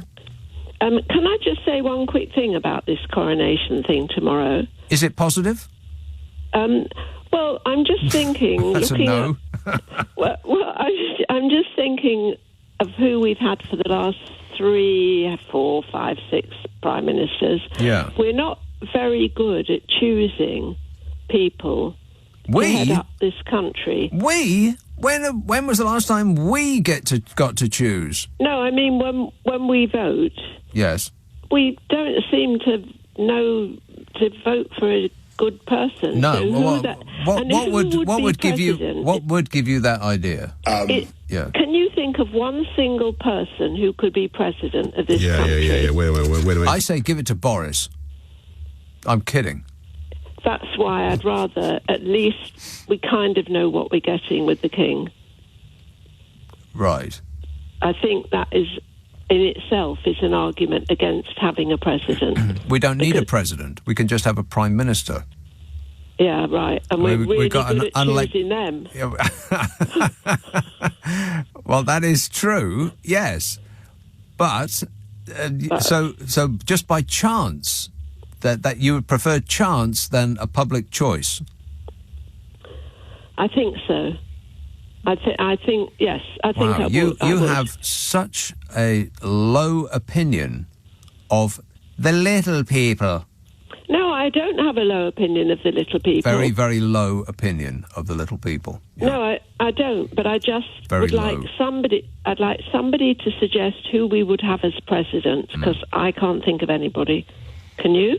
How about Dusty Bin? You know, that thing that they used to give away on 321? Yeah, we're showing our age now. Is that not still on? Isn't it? How about Mr. Blobby? Oh, there we are. We're back with Boris again. Yeah. We've had him already. Big failure. Huge. Yeah. Yes. I think you should do it, Judy. My vote's with you. How does that sound? You can start first thing Monday. Well, not first thing Monday. In fact, not Monday at all, because that's a bank holiday. First thing Tuesday morning. Can you come in Tuesday afternoon? Maybe Wednesday. Come in Thursday. Well, not Thursday, of course, because that's towards the end of the week. How about a week on Monday? Do you know who I think would be really not a bad person to have? Me? No. Oh. No. Sheila Fogarty. Right. Why'd you say that? Because she is a very sensible, even-handed woman. But she'd never be available in the afternoon. Well, the one that we've just chucked out he's not even in the blooming country. I don't know what the people of wherever he's the MP for thinks, because he's certainly not earning his money. Yeah, what do you say about that, Budge? I can't comment on that. You can't comment on that? Yeah, all right. Got to go, Judy. Thanks for that. Giving us a lot to think about. Which is, not one of my favourite things, thinking. I'm just not that good at it. 0345 6060 973.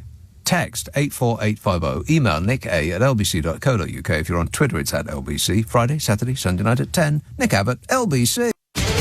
This is LBC with Nick Abbott. You're joking. No, there's nothing funny about it. Apart from the Tories scrabbling around trying to make this a Labour disaster rather than a Tory one. Senior Tory MP says don't blame Rishi Sunak. It's not his fault, they're saying. One insisted that Rishi Sunak must keep being steady and showing the government is competent. Good one. Gallows humour, I think.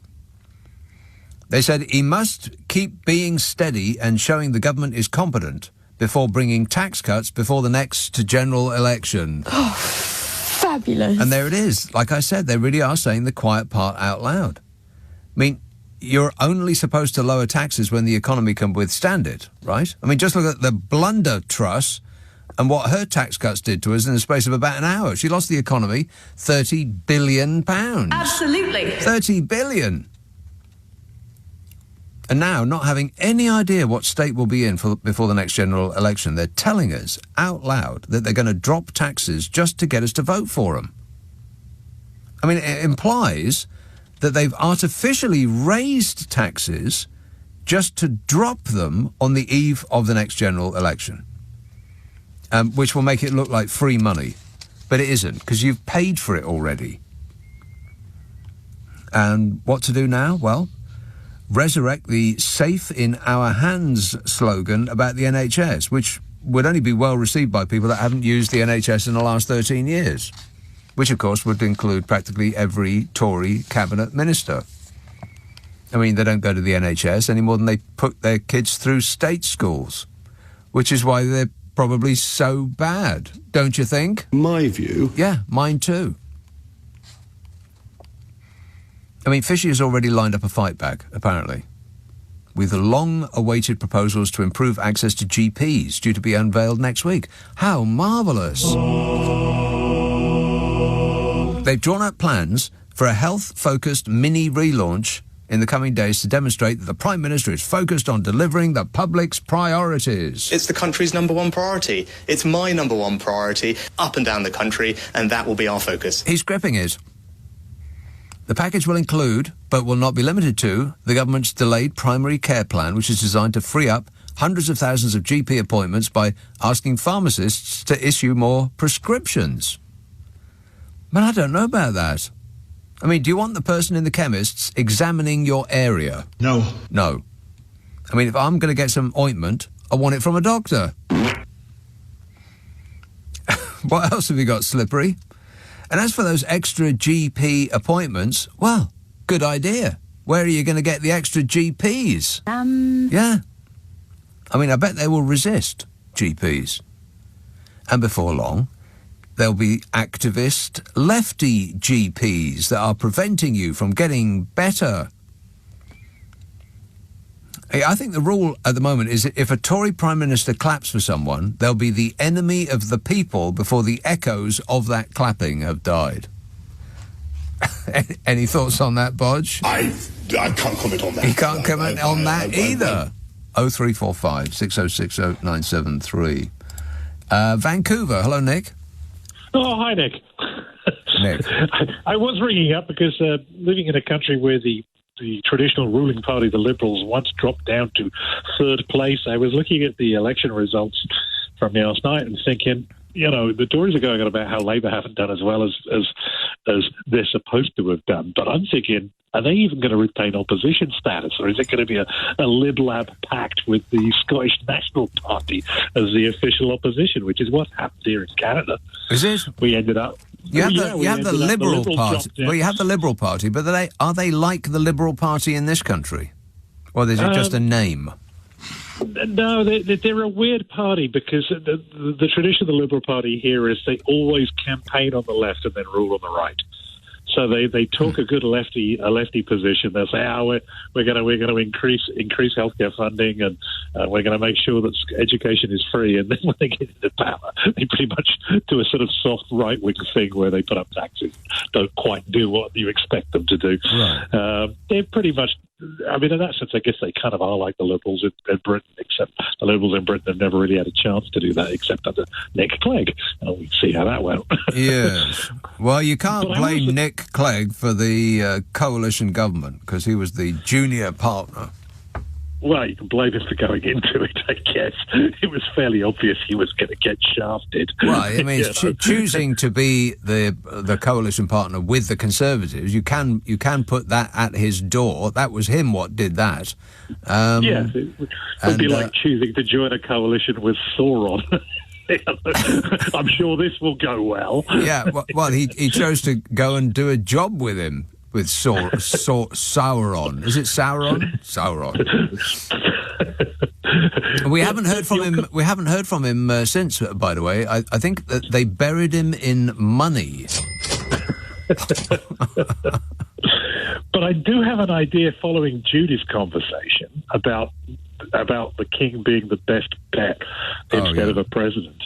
But I think the idea that the UK would have an elected president with no actual powers, would be magnificent. I mean, this is the country that voted for Boaty McBoatface.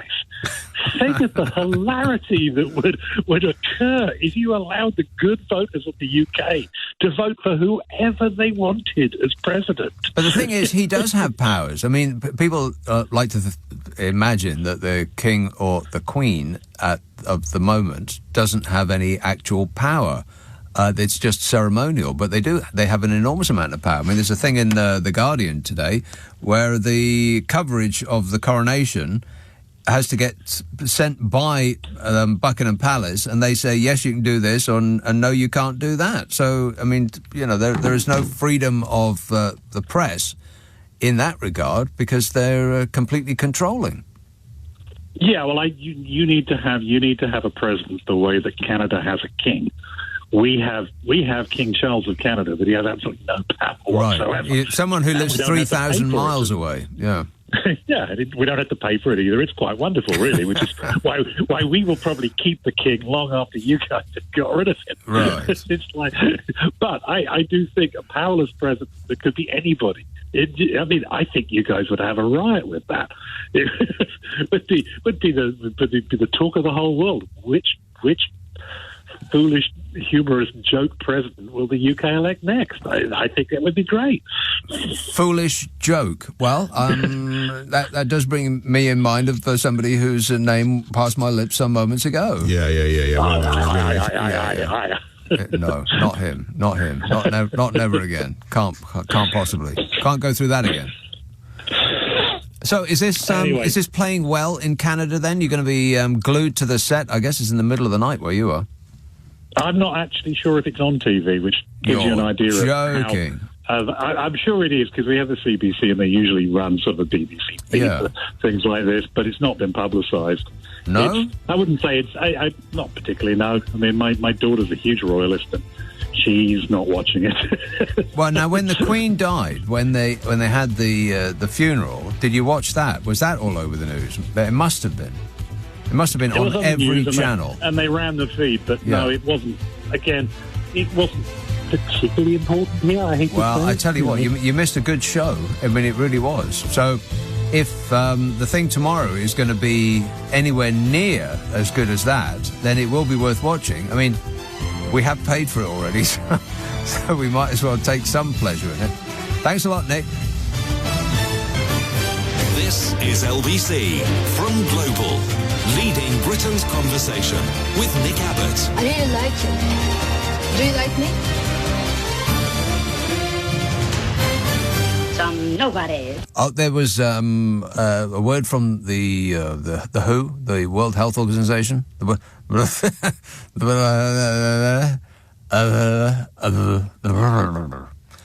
What?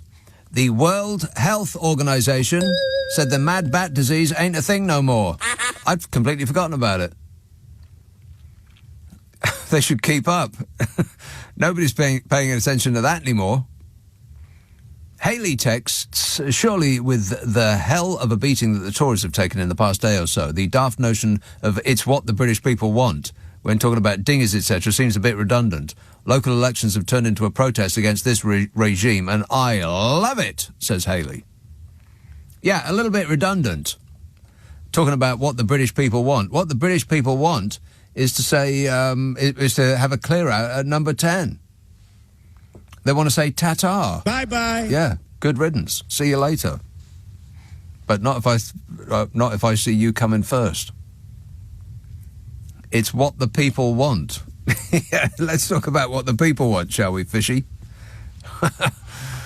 John says, did you see King Sausage Fingers having a pint with the plebs? At least he can afford decent PR staff to train him in the mundanity of normal life, unlike Fishy. Then again, Charlie's slave did have to sort his pen the other day. Well, I felt for him with that pen thing. Because, I don't think it was even a fountain pen, was it? Wasn't it a quill? Maybe not a quill.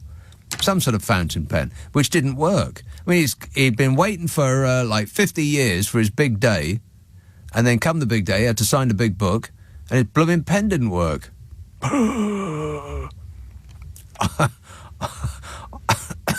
was upset on his behalf. But, that's the thing with a fountain pen. Sometimes it doesn't work, but when it does, your writing is improved dramatically. That's just true. I went out and bought myself a fountain pen. Not an expensive one. You don't have to spend a lot of money to get yourself a fountain pen. Ink, on the other hand, costs a blooming fortune. Why does ink cost so much? It's just liquid. I mean, you can't have it in a cocktail. Booze. Why does it cost so much? Where was I? Oh, yeah, fountain pens. They just do wonders for your writing. By which I mean, biros don't. Biros make everybody's writing look terrible. They just do. Fountain pens, on the other hand, marvellous. You should try it. You might like it. It'll almost make you want to write a letter to someone. You can remember writing letters, can't you? No. No. Of course not. Let's have a call in Belfast with a person called Jim. Hello, Jim. Hi, Nick. How's it going? All right, thanks. Good. Hope I'm not going to disappoint you now with this call to let you know that we have adopted your suggested name of the Illegals. We've had it for some 25 years or so. You're in a band called the Illegals? Yes. And what do you do? We do a tribute to the Eagles. Oh, you're in the Illegal Eagles? No. We often get confused with the Illegal Eagles. We're, as you suggested, the Illegals. Right. So, okay, so do you have individual members of the band that you each impersonate, or is it just... No, we don't. Right. We don't go in for that kind of thing. No. Right, We do perform the material. We're actually a double tribute to the Eagles and Fleetwood Mac. It's pretty unique, I think. But so where does the Fleetwood Mac part come in your name, though? It doesn't, does it? No, that actually... Only we got a girl singer into the band. Actually, some of your listeners who are Eurovision fanatics might like to know our singer is Niamh Kavanagh, who won the Eurovision some 30 years ago for Ireland. So, what was the song? Niamh joined the band. Sorry? What was the song? It was called In Your Eyes. In Your Eyes. In Your Eyes? I'd never heard of it. Yes, it's actually a very good song. And she won the Eurovision Song Contest? Yeah, about 30, I think it was exactly 30 years ago, actually. It's her 30th anniversary, from what I can recall. In Your Eyes. Well, it's probably, you should have gotten the same lyric writer as Boom Bang a Bang. Yeah. Well, I'm not really that heavily into all that stuff myself. No, me neither. It's pretty good as Eurovision songs go. Well, so now, are you one of the people that takes the solo at the end of Hotel California? Well, I'm the keyboard player, so I stay out of that. Right. I stay in the background and just lurk there. But is it as difficult to do for those people that do actually try to negotiate their way through that? Can they do it with any degree of success? It's tricky, but we've got pretty competent players. So, I think our audiences would attest that we don't do too bad a job. So I'm hoping I will be able to make the A to Z with this revelation. Do you think that's possible? Well, assuming that you call back at the appropriate time, anything is possible, Jim. Good, anything. All right. I'll put that in mind. Excellent work, that man. All right, cheers, Jim. All right. Cheers. And a real-life star. Rock and roll! The Illegals. What is the definition? What is the difference, by the way, between unlawful and illegal? Don't make me say that out loud. Westminster, Hassan. Yes. Hi. Yes, sir. Hey. Yeah, look, interesting election results, and I think figure out exactly the wrong lessons from these results. Wow. Pretty much. Hang on. Hey, Hassan. Terrible line. I mean, really bad. I don't know what's going on with this. With pretty much every line I've had has been very in and out, and maybe everybody's using their phone all at the same time. Try and get him back on a better line. Poor bloke's waiting for ages. So, you going to do that? Yeah? Nodding of heads. Medway. Hello, Lulu. Oh, darling, hello. Lulu. I'm actually... Nick, I love you. As you know, I told you last week I love you, and you know that. But I'm actually not in Medway tonight. I'm in Sicily. Sicily? Yes. Yes, darling. I had to get away from the coronation circus. Where are you? shenanigans. Where are you in Sicily? I'm in Catania, and on Monday we're doing a Godfather tour. You know, we're going to Savoco and all the lovely, gorgeous locations for the Godfather film. The Godfather? Absolutely. Yeah. Yes, absolutely. you know me, Nick. I love I don't know you. Gangsterness. I have absolutely no idea who you are. No, you do. I've got no I idea. thought we bonded last week. I've never heard of you at all. You're a completely Nick, new person to me. No, I love you. I adore you. I'm sitting on lavatory in a bathroom in a hotel because way too much information. Disgusting. No, Nick, the seat's down. It's all good. My two travelling companions are sleeping in the next room, and they said to me, "You're going to speak to Nick. Go in the bloody bathroom. Go we in don't the want to hear you." blooming bathroom, they said. Yeah. Exactly. So I'm in the bathroom. So I just wanted to speak to you on the fact that I am from the Putin's Republic of Medway, where we scored a historic victory today. 21 years of Conservative rule, and now we're Labour. But it's Putin's fault. I never knew that. No, I never knew that Putin either. was No, it's amazing, isn't it? Rootin' He tootin' is gets obviously- everywhere. Yeah. Well, isn't it crazy? I'll tell you I'm what's just- crazy, Lulu, is that you went all the way to Sicily and you keeping abreast of what's happened in the local elections back here in Blighty. Oh, darling, I had to. I'm so into it. And I did my postal vote, of course. Of before I course. left. Yes, well done. Of course. But I'm tracking it on Twitter, all this shenanigans in the UK, because it's very important. So I'm feeling very good, Nick. I'm feeling that we are on the path to victory. On the right You know? path, exactly. Yeah. You know? So when you go Because to when you go around Sicily, you're going to go to what's that? What's that place on the right hand side of the island? Taormina. Mina Is the correct answer. You're going to go there? Yeah, is the correct answer. And we're going there, yeah, because we're doing the Godfather tour, so that takes you up to Taormina, and it takes you to Don Cheech's villa. Do you remember that in Godfather 2, when Robert De Niro goes back to the villa where his mother was shot, and he kills Don Cheech? Oh, spoiler alert. Warning. I know, I've done a lot of spoiler alerts for you. So he says, "Oh, I am." Right. Well, he said, we don't need to go through the script of the film, but that is Taormina is an absolute delight, and they're just above Taormina. Yeah. If you look up, there's a sort of a hamlet on a vertical. I don't know what you would call it. It's like a pillar of rock on top of which. Promontory.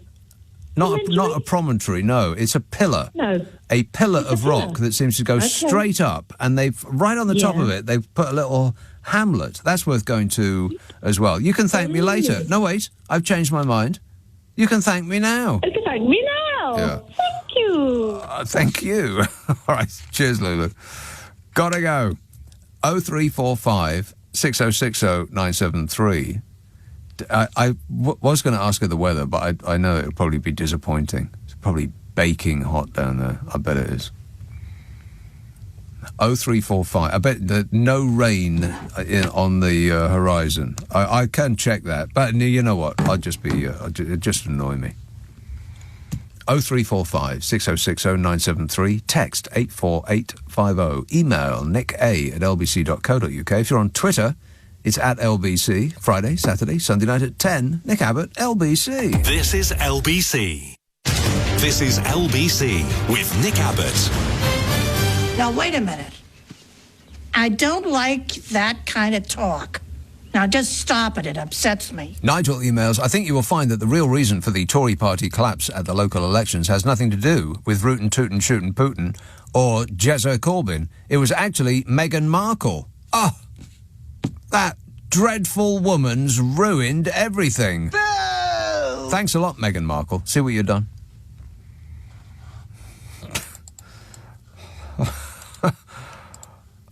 James says, will you be eating the best kind of sandwiches this weekend? Coronation chicken, which the royal family personally invented, making them the richest family in the UK after Rishi Sunak's. Will I be eating coronation chicken sandwiches? Let me think about that. No. Not now, not ever, never. It's a no from me. And John says, losing 45 or more councils is great news for the Conservatives. When the government further squeezes funding of local councils for essential services, the Tories will blame Labour, the Liberal Democrats, the Greens and others for failing to deliver the goods. Well, that is true. That is the neat Tory trick. Defund an institution and then blame that institution for not being able to deliver as required. It's a cute trick they've got. And people buy it. I mean, there was that famous clip of those couple of numpties on a boat in, I don't know, somewhere like Scunthorpe or Whitley Bay or somewhere like that, saying, oh, I'd never vote Labour.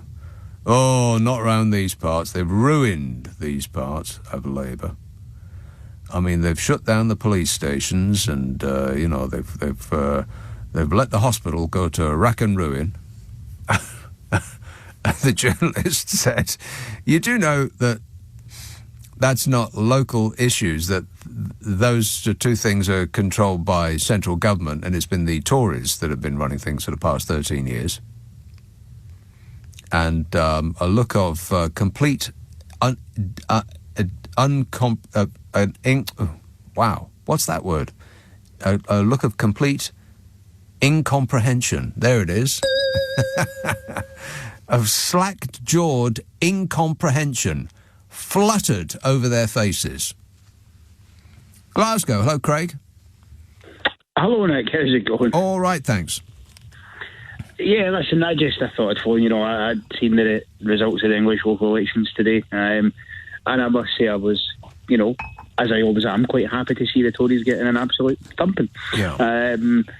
I do think that when you see some of the reaction, I think it just shows how totally out of touch they truly are with the people of this country. Because you look at some of the Tory MPs come out after it, some of the things they were saying, mixed messages from each other, one saying one thing, one saying the other. I mean, it's standard stuff, it's all part of this cavalcade of just utter catastrophe that they've overseen, in my opinion, basically for the last 14 years, but certainly for the last 5 or 6. Well, it does really give the lie to that refrain. I'm just, I'm acting on the people's priorities. Well, no, you're not, Rishi Sunak. The people's priorities are for you to leave stage left, to depart as quickly as possible. That is the people's priority. So you're not doing anything of the sort. Well, exactly. But, of course, that's why there was no snap general election called, because he knew that he wouldn't win. Yeah. They're very devious in that respect, and that's why it's no coincidence that some of the proposed new stuff they're going to bring in terms of tax cuts is going to be happening around about April, May next year. Just so happens the election is going to take place some point in the summer, I think in June or July. That's to dangle a carrot. Yeah. But what I can't understand is when you get some of these absolute sycophants who still turn around and say, we just need to bring back Boris, as if that's the silver bullet, as if we're all that stupid that the minute Boris walks into Downing Street, the polls will completely turn on their head and the Tories will be so far ahead that they'll win.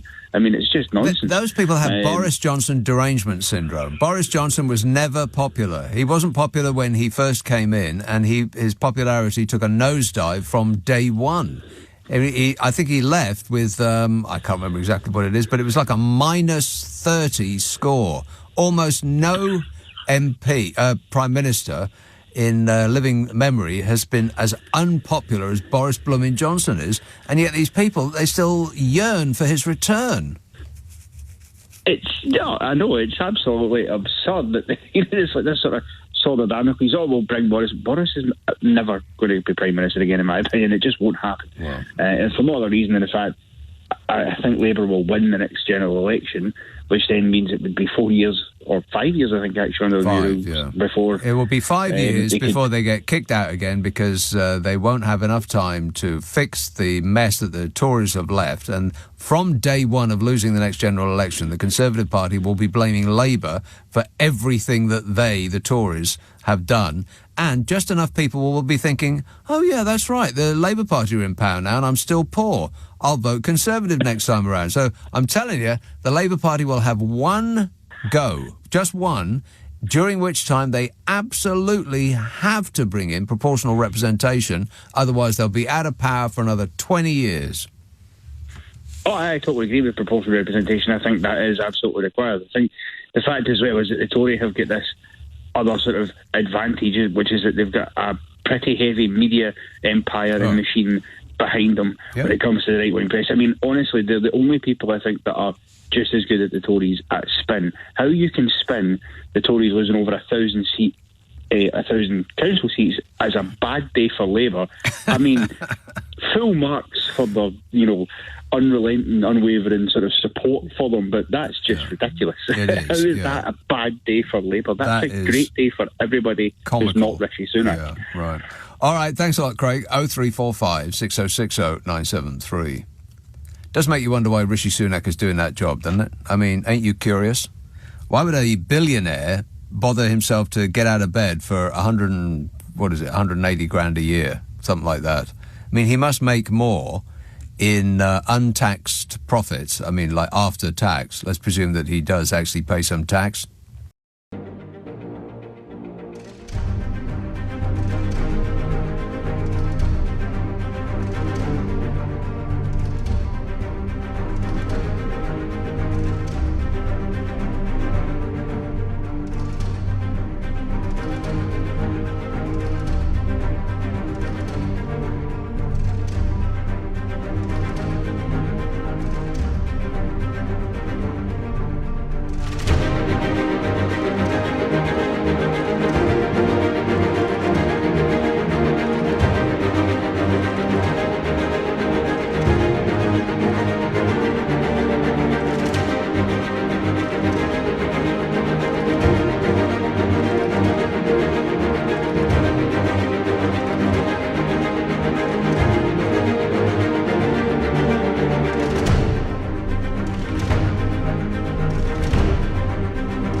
Do we think that he pays tax? Well, maybe.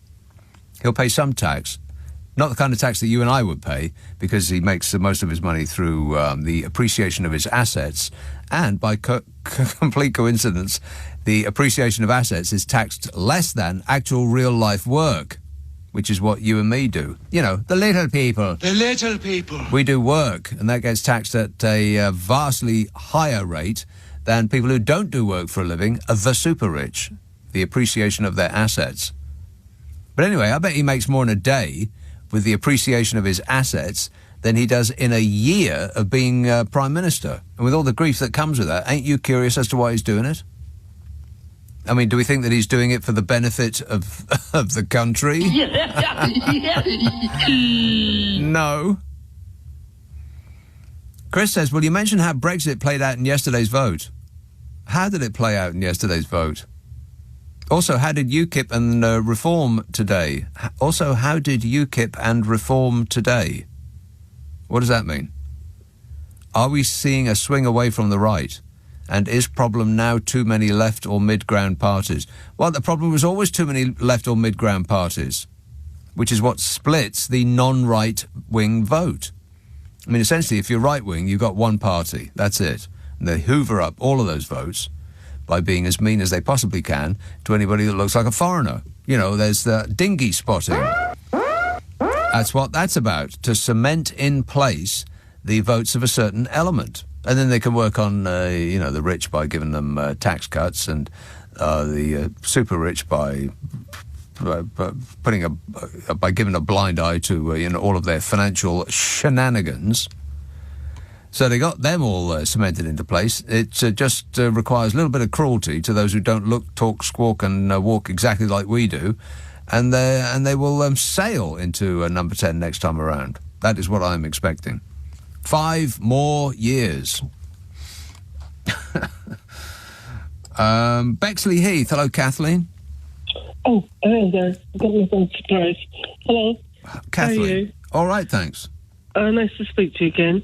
Yeah, I was talking about the way our country's going, where we have to have passports and good knows what to driving licenses to vote. Yeah. It sounds very much like Trump. Well, they stole it from the Republicans. Yes, it's exactly right. Very, very, very much like that. It's like, what sort of party are they? Are they the sort Republicans? of the Democrats? They're like the Republicans, They're Republicans, aren't they? Light. Well, yeah.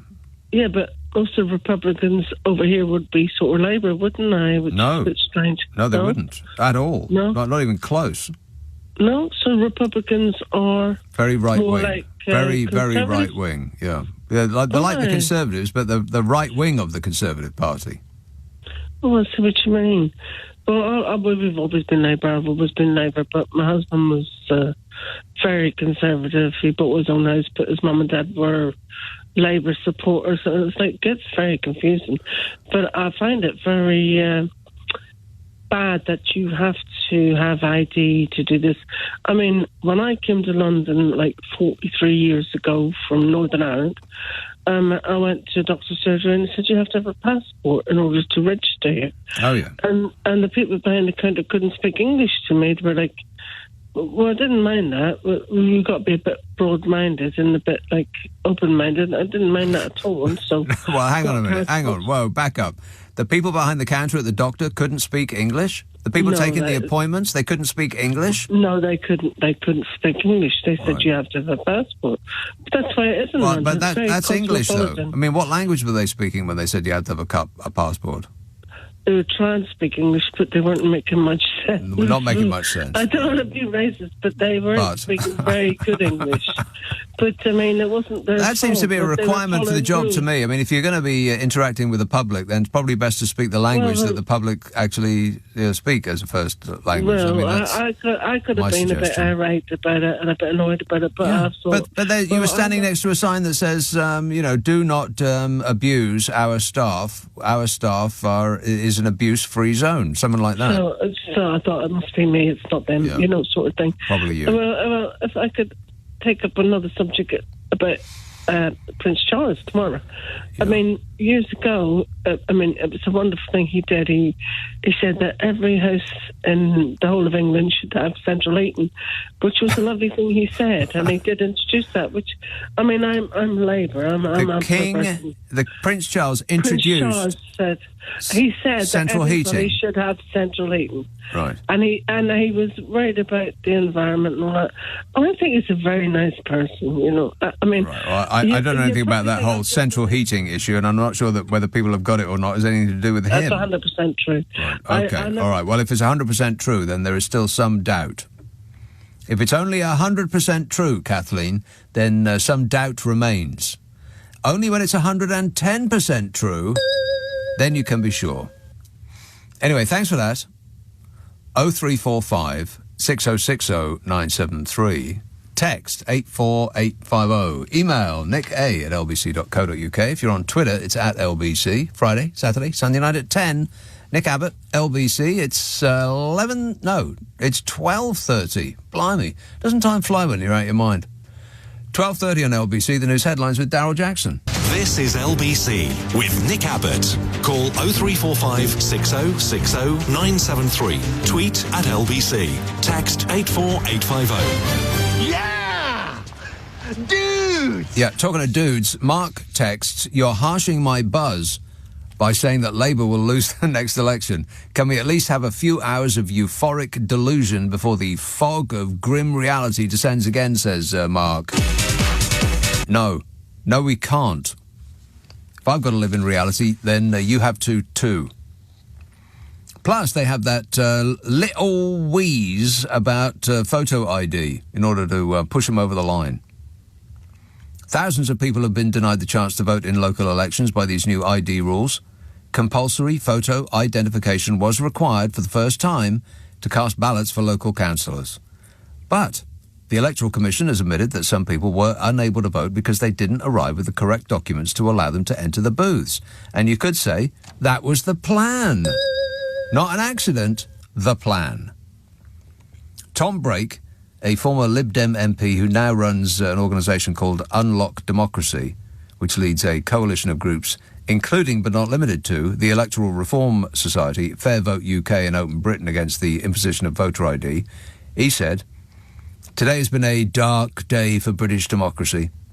He said reports from all over the country confirm our very worst fears of the impact of the disastrous policy, which has been made worse by the shambolic way it's been introduced. Shambolic. I don't know, does that sound like the Conservatives? Yeah. Where I guess so. He says one voter turned away is one too many, but early estimates point to many thousands of people being turned away and denied their right to vote. And you could say that was the plan. Not an accident, the plan. Electoral Commission Chairman John said, "I was out and about yesterday and I saw people being turned away, and we know some people were unable to cast their vote because they didn't have the right documents. Everyone who has the right to vote should be able to cast their vote," he says, "and we need to get underneath the challenges they have faced." It's an odd way of putting it. Underneath. You want to, get underneath and... Right. What, like you're going to change the oil? He said, no, the challenges they have faced is it's a government that's pulled one of the ideas for clinging to power from the Republicans in America. And they've, on the surface, attempted to fix a problem that doesn't exist, which appears to be a ruse to stop as many young and ethnic minority people as possible from voting. I mean, it doesn't matter if you only deter a few, every little counts. And this requirement for voter ID has been somewhat controversial, critics arguing it would deter young people and those from ethnic minorities from voting. But if they will insist on not voting Conservative, those people get what they deserve.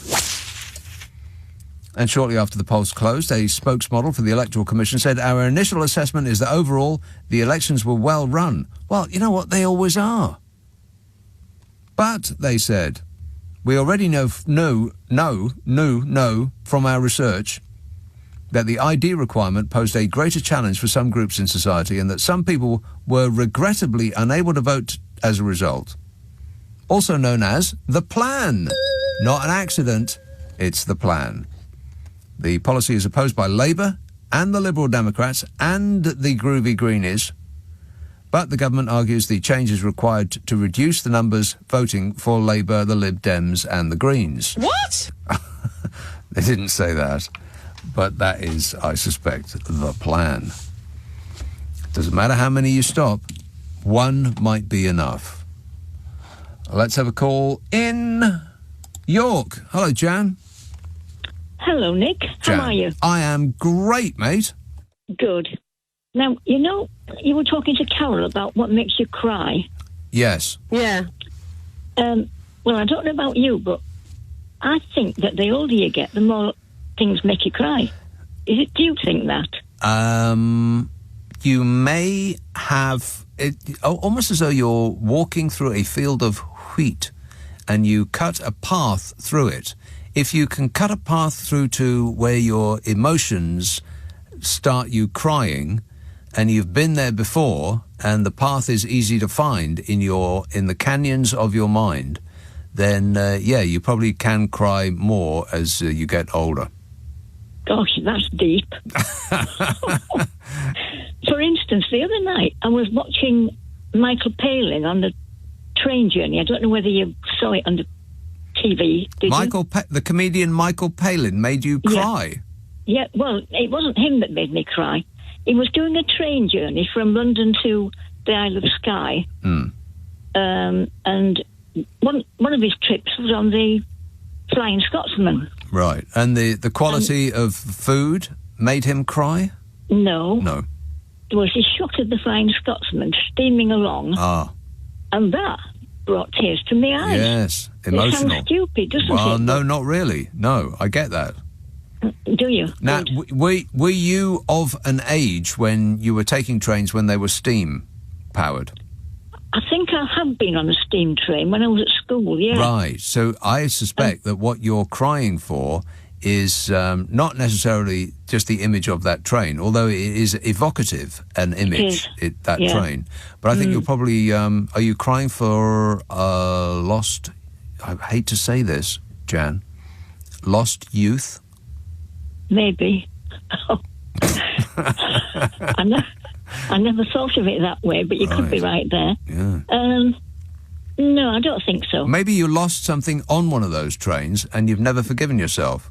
No, I don't think it's that. Right. I think it was just the sight of that train, you know. I don't know, and then the sound of it, you know. Maybe you had tickets for the train and you only just remembered and all that money has gone to waste. No, you're making fun of it now. No, really, it was, you know. Yeah. Now, did you start blubbing up when, and I mean that in a respectful way, blubbing up. Did you start blubbing up when they sounded the woo with the train whistle thing, or was it just the very sight of it? It was just the sight of it, really. Right, yeah. Okay. It was just steaming along, you know. Minding its own business. Yeah, exactly. Yeah, but. So, are you the kind of person that can just tear up at anything? Well, the older I get, the more it happens, you know. Strange, isn't it? Well, the electric bill comes in. Well, yeah. That's something different, isn't it? That's kind of thing. When you get to the till at the supermarket and they tell you how much it is. What? Yeah, and you think, oh, my God, how is that possible? Yeah, that's right, yeah. Yes. But, you said something about when you watch an advert, that could make you cry as well, didn't it? If they play sad music on an advert, then I'll be tearing up by the end of it. Yeah. I'll tell you a song making a mental note not to buy their product. Yeah, exactly. I'll tell you a song that does make you cry. Have you ever heard Old Shep? Old Shep? Yeah. Is that a Blue Peter thing? No. Elvis Presley did a version of it, and Old Shep. It's about a dog. Right. Well, Shep used to be on Blue Peter. Yeah, but it's not that Shep. Not that Shep, right? No. No, it's an old song. If you ever hear that, that'll make you cry. Right. Well, I'll tell you who does make me cry, and I cried not just a little bit. I mean, so much that the front of my shirt was soaking wet when I saw. I see, laughing at me now. No. It was James Taylor. Oh, my God. What that man does with a tune should be illegal. I don't know what it is. I'm not. I don't know anything about music. So there's some sort of chords or like it's. See, I don't know what the way to describe it is. 5 different songs had me absolutely soaking. My face was just absolutely streaming, and I'm thinking, I'm sitting there in the audience thinking, where's this coming from? But it's the way, and then my knowledge of music fails me because there's certainly a way to describe it. It's an off chord or whatever you call it, but it's just so sad and emotional, and it's sort of evocative of a life you never had, you know, a life in the West and, in California or wherever it is he's talking about, and Carolina. And I don't know what it is that he does, but he does it very, very well. And I almost caught my death of cold, Jan, because my shirt was so wet. Gosh. Oh, God. It's so funny, though, isn't it? Yeah. What makes you cry? Yeah. Yeah. I mean, I'm thinking of crying right now, as a matter of fact. Are you? Oh, don't. Oh, okay, then. Problem solved. All right, thanks a lot, Jan. Cheers, my dear. 0345 6060 973. Jane says, when Fishy Sunak vows to deliver on people's priorities, he is doing an excellent job. Today he managed to increase the number of council seats for Labour, Lib Dem and the Greens. Job well done, says Jane. Another satisfied customer. Let's have Manchester. Hello, Rob. Oh, hello, Nick. Very nice to talk to you. Hey, Rob. Changing the subject a bit, I was out today driving around trying to spot signs of the coronation fever we're supposed to be gripped by. Yes. And I couldn't read the old people's homes seem to have made an effort, and churches, a few flags, and I couldn't help remembering back to 1953, when I was 7. Oh, yeah. When the whole place went mad. The town where I lived, every street was festooned with flags sticking out of windows, streamers across every street and things like that. Yes. Us kids were given presents. Presents? What did you get? Yeah. My sister, who was 3 years older, she got a nice blue glass tumbler with a coat of arms on it. Oh, yeah. I was only the infant, so I only got a plastic mug with a transfer that came out. I was a bit pissed off about that. I mean, I suppose it might have been more exciting then for different reasons. Because, first of all, we had less to entertain us. I mean, we didn't have the internet and, all of that stuff. So there was one channel, I think, if you had a TV, right. and most people didn't.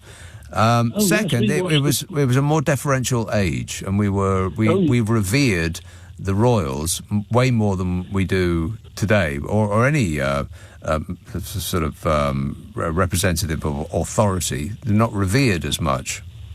Oh no, you're dead right there. We were brought up on it. Yes. The kids still are. My 10-year-old granddaughter went to school today thinking she was going to get a disco and a party.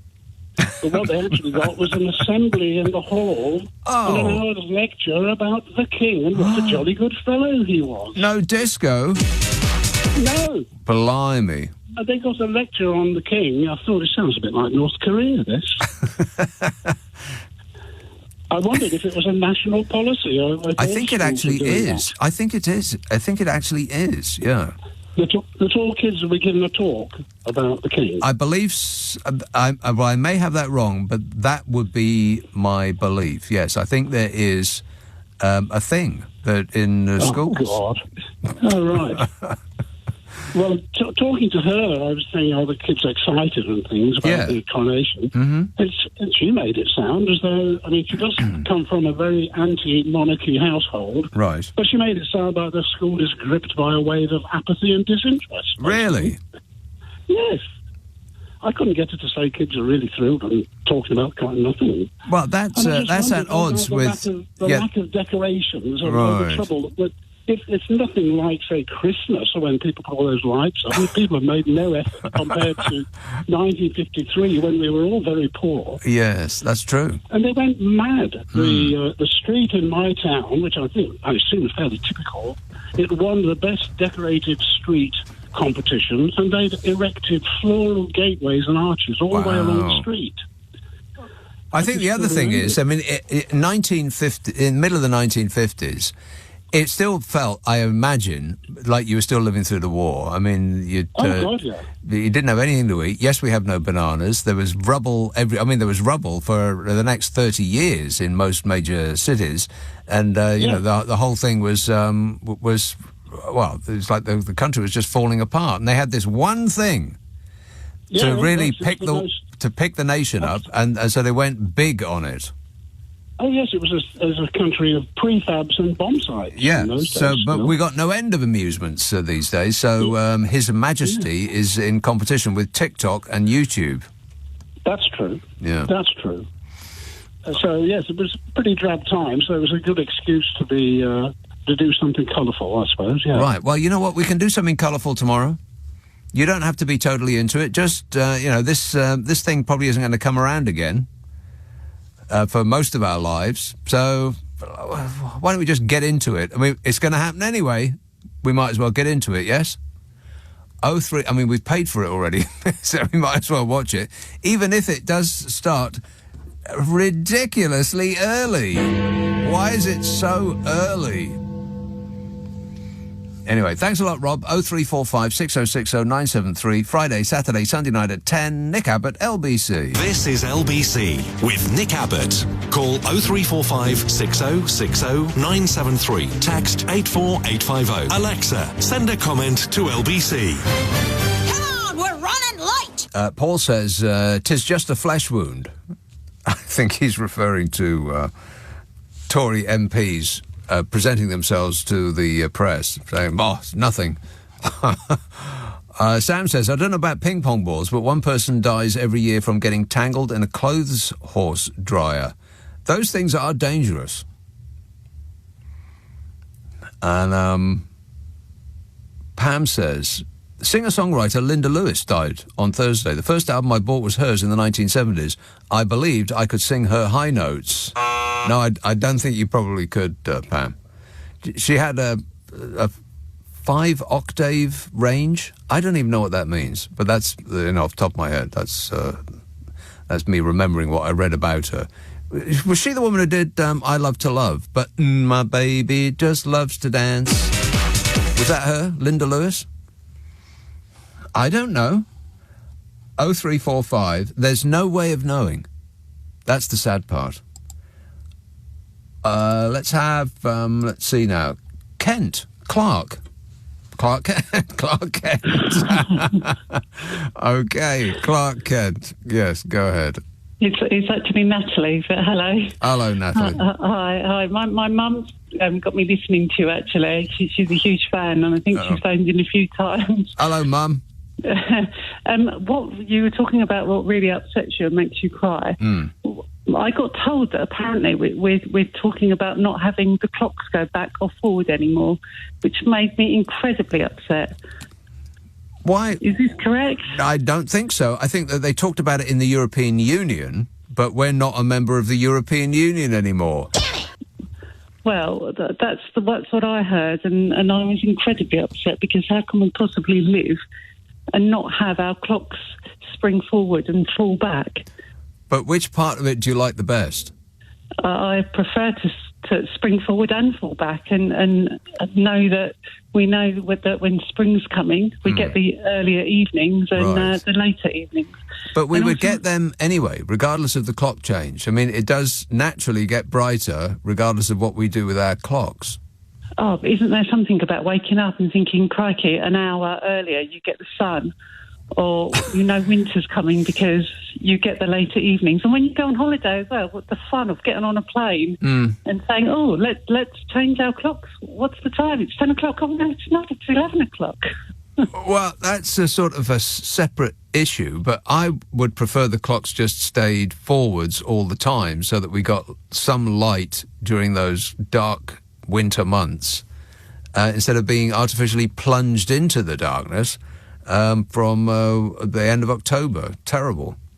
Do you really? I think that it makes a huge difference. You know that summer's coming as soon as those clocks go forward. Yeah. Well, technically summer is coming. In real life, though, it's not going to feel much like summer. I mean, it doesn't at the moment, does it? No, I did the 4-week long-range forecast at the beginning of the show, and not that great. Sorry to say. Yeah. I think summer's coming in about September at the moment, isn't it? Well, summer's coming, but in the south of France. not here, necessarily, no. You can't guarantee it, Clark. What's your name again? Natalie. Natalie, yeah. All right. Okay, thanks a lot, Natalie. Cheers, my dear. Very, very upset about that whole clock issue. Doesn't like it. Des emails, I can't wait to see the hordes of cap doffers get drenched tomorrow. Well, that's just negative thinking there, Des. That ain't going to get you nowhere. Let's see now. Stockwell, Tandy. Yes. Tandy. Good evening or good morning or whatever it's going to be. I think yes. The stories that may make me cry. I'm looking at all the railway steam trains in England. I haven't been on any of them. This is awful. Well, that can be solved by simply buying a ticket, Tandy. Exactly. The Bluebell, the North Yorkshire, the Norfolk Railway, the Didcot one. Yeah. I'm having knee surgery, so I'll have to wait a little bit. No, you can hop right along. You can just hop on, like literally you could hop on. Yeah. Yes. Yes, basically about July. But yes, I'm missing out. Right. Yes, life could be so exciting, going on a Didcot railway. Yeah, couldn't it just? Yeah. When are you going to have your knee op there, Tandy? Oh, this is in May. I'm not going to tell you the date. In May, right. Very, very close. Well, you want to pay attention to what the physio says, because that advice that they're giving you is you won't want to do it, but it's important that you do. No, I go swimming 2 or 3 times a week and have a steam and sauna. I'm not listening to the physios. I would advise you... I'll deal with them whilst I'm there for 3 or 4 days. I advise you to listen very carefully to the physios and do exactly as they say. They might whip me. Well, that if you're a private patient, of course, you can have that as an add-on. Yes. All right, thanks a lot, Tandy, and the best of luck with your op. You're lucky to have got one. Assuming you're not a private patient. I mean, if you're an NHS patient, then you're lucky to have got one. If you're a private patient, then the doctor will see you straight away. Smile and a warm handshake, £55. Look of concern at your illness, £155. The clock is running. Let's see, where have we got? How many have I got to do? Oh, my God, I'm never going to do all that. I'll have to do all the text and stuff that I didn't get around to tonight, when I come back at 10 o'clock. I'll end on this one. I've got no idea what this says. I'll find out when you do. Let's go, shall we? Jack emails, I was at my local polling station in Diss in Norfolk, which is apparently a place. My police officer neighbour was in front of me trying to use his police warrant card as an ID to vote.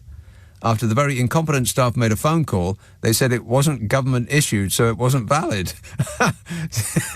But he can use it to arrest you, though. Good grief.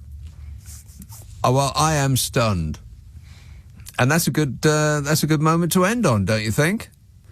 I will be back tonight at 10 o'clock. We'll probably go over the big sparkly hat dance show. Why not?